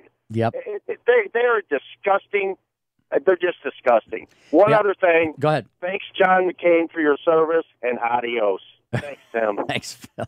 Yeah, we got people on all sides of the spectrum about John McCain. I mean, it brings out the passion in people. Make it to Hugh here. One more call. Hugh, go right ahead. You got 1 minute left. Yeah, hey, just real quick, I was wondering what your thoughts are on whether or not right to work will ever see the light of day again in the state of Missouri. Yeah, a big topic for another day, perhaps, Hugh, but I think it will be brought back because to me, it's an economic decision, and all of our surrounding states are right to work except for Illinois, and so I think we're at a really competitive disadvantage. So I think it'll come up in some form, not in the near future, but probably long term. I think it will. Oh, Hugh dropped. So, I've got a drop here too, don't I? Because we're about. I got one more. Let me see if I can squeeze Edward in. Edward, go ahead. You're on the Andy Fry Show. Yes, thank you for taking my call. And I'm a Vietnam veteran, and I have to agree with President Trump that I cannot call McCain a hero for the fact that he was convicted of war crimes as a POW, and President Ford had given him a pardon. Oh, that's before my time. I did not know that, Edward, or I forgot that I knew that. That's interesting. It's interesting. Well, Edward, I thank you for your service very much, and we appreciate you listening to the show. Take care. All right. Well, gentlemen, you got me through it. Mm-hmm. I don't know where that guy got that. I don't know either. The false story is that Nixon pardoned McCain for war crimes, so he got the president wrong. Okay, so Nixon and B, no, it's a false story. It's a false story. Okay. It's a false story. Fake news. Yes. Frank debunking fake news. So. Well, gentlemen, thank you for getting me through the show today. Just jumping in here cold. I was happy to help Annie out. Yes. I hope she feels better. Folks, we hope Annie is back tomorrow. We'll keep you updated on that. Mm-hmm. We've got the Dave Glover Show up next, featuring the one and only Tony Colombo. Please. We'll just segue into the into the next segment with Dave and Rachel and Mark and the gang. Tim Jones here for Annie Fry. I'll be back Thursday morning with Marc Cox. I do a hit with Annie on Friday afternoons as well, so you'll hear me throughout the week. I think I'm doing the Think Tank this week too, Tony. Oh, very good. I think Rachel snagged me for that. So that's the follow-up from the big Brian Kilmeade Think Tank, so you got big shoes to fill. Cool. Yeah. That's awesome. Well, folks, thanks for listening today. Appreciate it. Tim Jones Show every Sunday from 7 to 9 p.m. The DGS is up next on FM News Talk 97.1. Hi, I'm Steve All of the All Financial Group. We often talk about how to get you to the retirement finish line, but there's another finish line we're focusing on this fall. At the All Financial Group, we're a proud sponsor of the 2018 St. Jude Walk Run to End Childhood Cancer. The children of St. Jude were my inspiration as I completed my very first marathon. Their stories helped give me strength on even the toughest training days. St. Jude has helped push the overall survival rate for childhood cancer to 80% today. But they won't stop until no child dies from cancer. Let's help them get to the finish line. Join me at the starting line on Saturday, September the 22nd at the St. Louis Arch Grounds in honor of Childhood Cancer Awareness Month. or make a donation and find out more about joining the team at steveall.com. That's STEVEAUL.com. I'm Jim Evinger with Renew Sleep Solutions. I'm on the phone with JB. Describe your sleep before coming in. It's scary when you wake up in the middle of the night gasping for air, kind of get scared to go back to sleep. How are you sleeping now? I have a peace of mind when I go to bed, and also reduce my snoring. My wife happy with that as well. Are you ready to stop snoring and treat your sleep apnea? Call 314-279-9000. That's 314-279-9000. Or go to renewsleep.com to learn more. Ethanol is vital to rural America. Farm families are facing the sharpest economic decline in generations, and trade barriers are rising, creating uncertainty. Allowing year-round sales of E15 will provide some relief to farmers now by expanding demand in the U.S. Here's Doug Stanek, an Iowa family farmer, on the importance of ethanol. I live in Webster County, Iowa. This land's been in the family over a century. We're producing a product that is good for the environment. Ethanol is great for the country and for family farms. Unfortunately, outdated federal regulations prevent many gas stations from selling E15 during the summer. President Trump has called these regulations unnecessary and ridiculous. He's right. It's time for the EPA to honor President Trump's commitment to year-round E15. America's farmers agree. I hope President Trump sees this through and continues with promoting E15. Mr. President, America's farmers are counting on you. Paid for by Growth Energy. Hey everybody, Rachel Ray here. Nothing brings a bigger smile to my face than cooking up a big meal for the whole family and lots of friends. But there's not enough room at my table for the 17 million kids in our country who struggle with hunger. That's why the Feeding America nationwide network of food banks collects surplus food to give hope to hungry kids. But they can't do it without your help. Support Feeding America and your local food bank at feedingamerica.org. A message from Feeding America and the Ad Council. KFTK FM Florissant, KFTK AM East St. Louis, K254CR St. Louis. Powered by thehomeloanexpert.com. FM News Talk 97.1. A radio.com station. A record day for stocks. Lisa Brady, Fox News. The Dow up 262 points at the closing bell, back over 26K. The S&P and the NASDAQ hitting new all-time highs. The NASDAQ topping 8,000. A new trade deal with Mexico getting credit for the rally. It makes it a much more fair bill, and we are very, very excited about it. President Trump making an Oval Office announcement with the outgoing Mexican president on speakerphone, acknowledging the help of Mexico's president-elect, who takes over December 1st. This was great that you were able to do it together. I think doing it mutually as opposed to just you doing it, or even just him doing it, I think a mutual agreement between your two administrations was a fantastic thing. The question now is whether a joint or separate deal can be reached with Canada. Either way, President Trump says he's terminating NAFTA. Tributes for John McCain expected at this hour on the Senate floor as they gavel in. Earlier, family spokesman Rick Davis reading a final letter from the six-term senator with a pointed message about division. We weaken our greatness when we confuse our patriotism